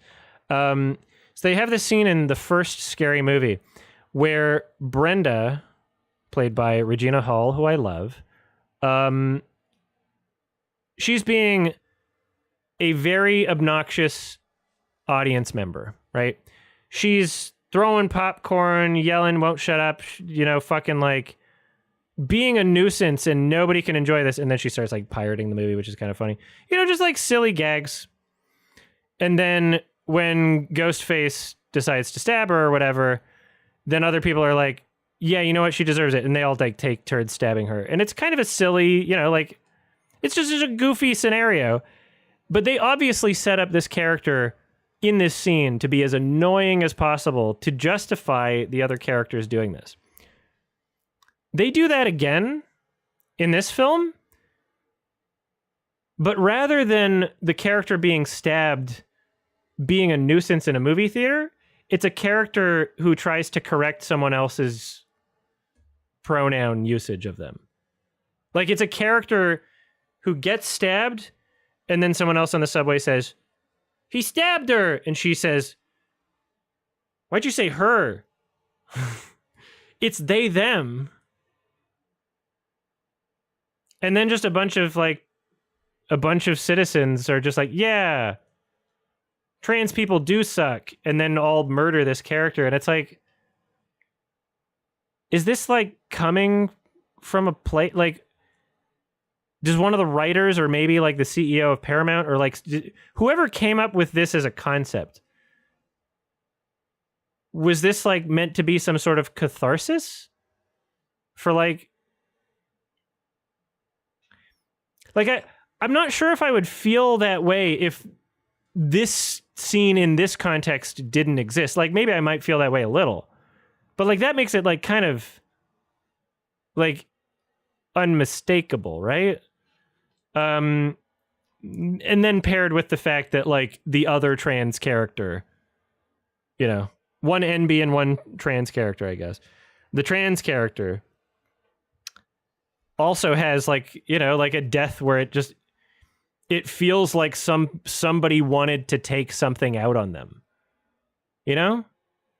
When in the context of the movie, like their existence wasn't fuck everybody else, I'm rude. Their existence was just them being different. And that's it. Like, does the movie exist to fish for people who might watch that and say like, that's disgusting, that's offensive, right? Are they just wanting to like make a compilation of clips of like white women being like, I almost cried or something on TikTok? Like, is that what the movie exists for? I don't know. It's still, there's something about it that just feels like what? like who hurt you? And were they real? Or was it like something you saw on TV? Did you get hurt from something Joe Rogan said about trans people? And you like made up a character in your mind that's like trying to like do something to your children or something? And like this is your way of like expressing that? Like it's just so weird. And you have to just wonder like how fucking far into their bubbles they are. Like no,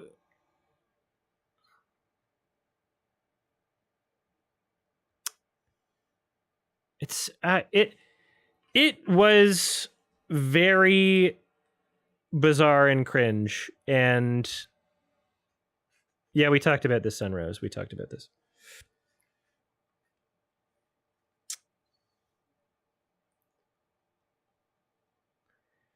It was very bizarre and cringe. And as the icing on the cake, as I said, theater was maybe like a quarter to a third full. There was a very noticeable, disproportionately high amount of like visibly and audibly sick people in the theater, to the point where I'm like, I hope I don't get sick. It was kind of funny because like it's, you know, when you see like the largest person you've ever seen in Vancouver and they like sit down and they're like sniffling, and then throughout the entire movie like you can hear them like there's clearly just stuff going from their sinuses like back into their throat, and like coughing and sneezing, and then you realize, oh, they're not the only person in the theater doing that. Like there's like someone sneezing over there. Like there were at least 5 people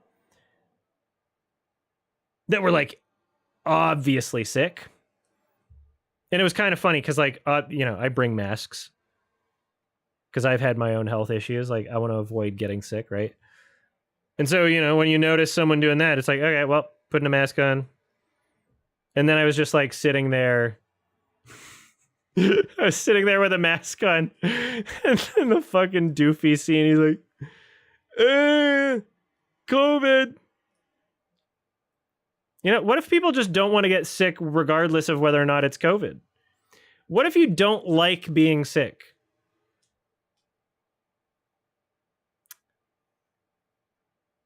You know? Is it emasculine to not want to be sick in a way that's like not equally or more so emasculine to be like so fucking weird and pussy about masks? You know? Like to be scared of the insecurity of doing something that might prevent you from getting sick or other people? Like that seems like a larger insecurity coming from a weirder place.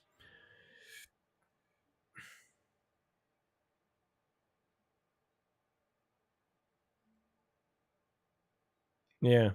No, I got owned because I was wearing a mask when I watched that scene. So now I'm cringe. And now there's like I'm a soy jack. And I'm drawn as the cringe one, and Doofy Doofy is drawn as the based and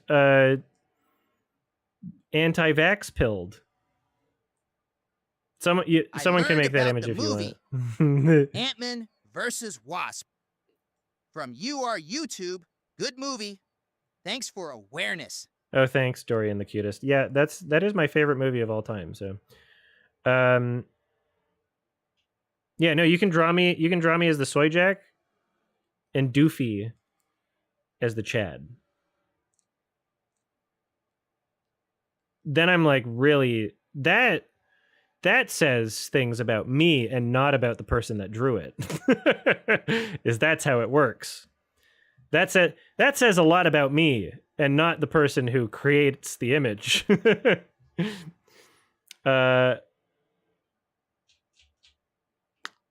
What do I think of H3 fair use verdict? Do we have a verdict? Isn't it just like a temporary? If Denims wins, then I'm not going to have an issue with that. If H3 wins, I'm not going to have an issue with that. We want proper precedent to be set. I don't think that it's like, I would have to like, for me to have a proper opinion on that, I would have to have seen her entire live stream and also the other two, which I haven't. So we'll see. He could win against some of them and not all of them. Denims could win and Frogan could lose. Like, I don't know. Didn't Frogan settle or something? I don't know. It doesn't matter. I wait for the verdict, then I can comment and see what the hell people are saying. We don't have a verdict yet, is my understanding. Don't argue with each other over this. Don't argue with each other over this, okay? We want peace. We want as much peace in my chat as there is in the Middle East, okay? And Trump solved that. So be like the Middle East and like how Trump made it by not doing anything. Okay? Thank you. Oh, God. Yeah, I wrote down another one. They couldn't just have a John Wick parody scene. They had to literally say, this is like John Wick. Like, they literally had to say the words John Wick twice. Once before the scene started, and then once during the scene. Another character, the Ghostface, was like, do you think you're John Wick? They couldn't just do a John, like, you, what's the point? It's no longer observational when you are robbed from the experience of observing it. When it's told to you, you're not even observing it anymore. Oh, I need food so bad. What have I eaten today? I don't think I've eaten like even 300 calories, and we're approaching like 9 p.m. I need to end this. I brought food here and I just like didn't have time to like heat it up. And now it's at the point where it's like, if I'm going back home anyway, I might as well heat it up at home. I am hungry enough to eat out a horse. Did you know that there's a place in Vancouver that I have not been to, but is obviously on my list, called Cream Pony, and they sell donuts. There's a donut shop called Cream Pony. And I haven't been, but I feel like I have to at some point. Oh, yeah. No, okay. I need something in my stomach or I'm gonna like actually have an attack of some kind. Like it's starting to like eat itself. I'm feeling actually in physical pain. Oh. Candy, that'll help. Oh.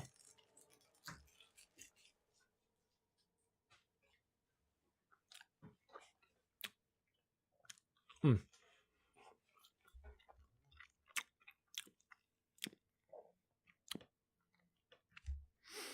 Hmm.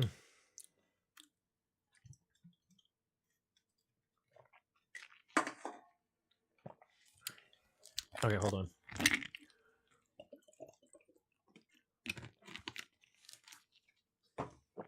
Bah. Bah.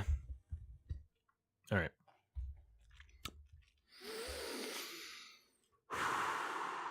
We're almost done here. We're almost done. Okay. And then, okay. The ending of this film was probably the most like patience testing. Because it wasn't even like different attempts at jokes. It was just like the same thing over and over again for a while. Essentially, the joke was Anna Faris and Regina Hall. Why did you like try to do those other movies without us, us characters who are not in those other movies? And by doing this joke, all they're doing is just like explaining who was in which movie and like which characters they interacted with. And so you have like Shaq, and they're like, "You were only in the 4th movie at the beginning." And he's like, "Yeah, well, I did get Dr. Phil to cut off his foot." And this goes on for like what feels like 10 minutes. And there's no way it's 10 minutes, but it feels like it because it feels like it just goes on forever. Because all they're doing is just explaining which movies they were in and what they did in those movies. As if that is like humor? As if we're supposed to be like, haha, I remember that one. There are entire jokes that they did in this. There are entire jokes that they did in this movie that were just the same as other jokes that they've made in the previous movies. Pretty sure just in the first movie. With nothing added to it. And it's just worse. Like, they get Ghostface high again. Ghostface's face looks like a high person again, and it's like, haha, the mask changed to look like a stoned person. But instead of doing the "Was Up" beer parody from that point, they just play like a video game or something. They play Fortnite? I don't remember. No, I think there was another video game. It was Dead by Daylight, yeah. It's just like, okay, this isn't as funny. If they brought back Was Up, like that might have even been funnier. But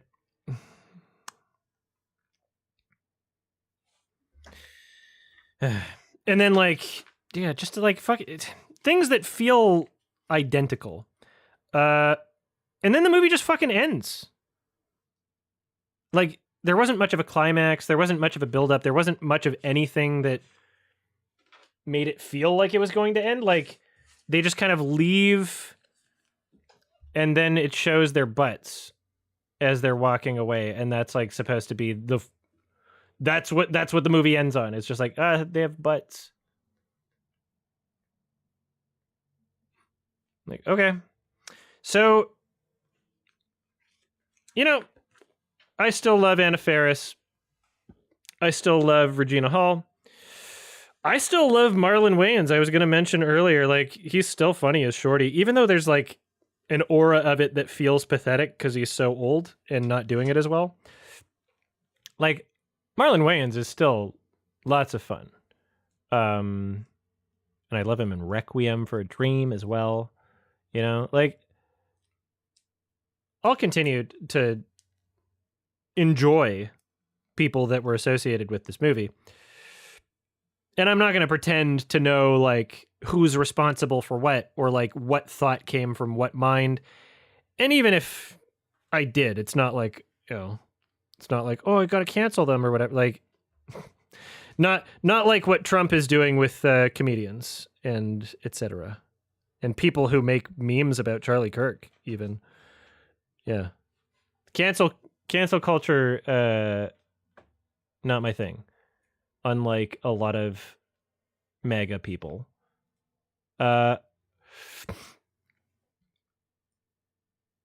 Yeah, I mean it's one of those things where it's just like it's kind of a baffling thing to exist.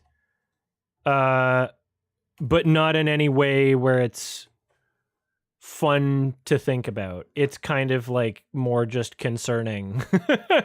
And like why? And like are you okay? I'm wondering if the people who made this are okay. Is basically what I'm left with. Didn't feel like much of a comedy. It wasn't it wasn't a joyful experience in any sense. There weren't even any like memorable gags or set pieces. Like I was going through my notes reading off things, but like even she's got the fucking jello shots in the poster, like, yeah. There was a scene where she had jello shots, but it's like, it's not memorable enough for me to remember without seeing it on the poster right now. Like this movie has nothing. The most memorable parts are just one-to-one recreations of scenes that happened in the first movie. And then weird moments where I have to wonder if like a caricature of a trans person like did mental damage to someone who wrote a scene. So I don't know. I have no idea. I think I gave the last Scary Movie a 2. This one, I think I'm going with a high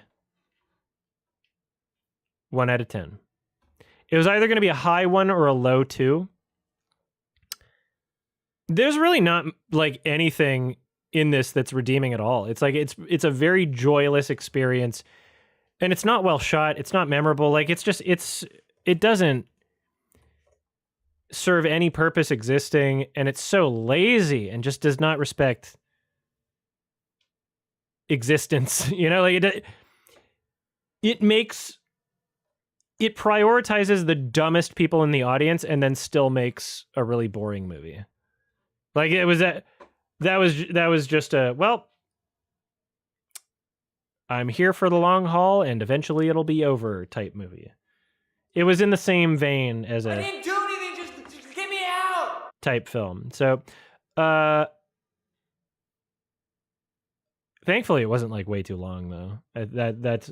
That's one reason I was able to get through it. So, thanks for hanging out. I am like literally dying. So I'm going to go home and eat some food and take some meds and lay down. So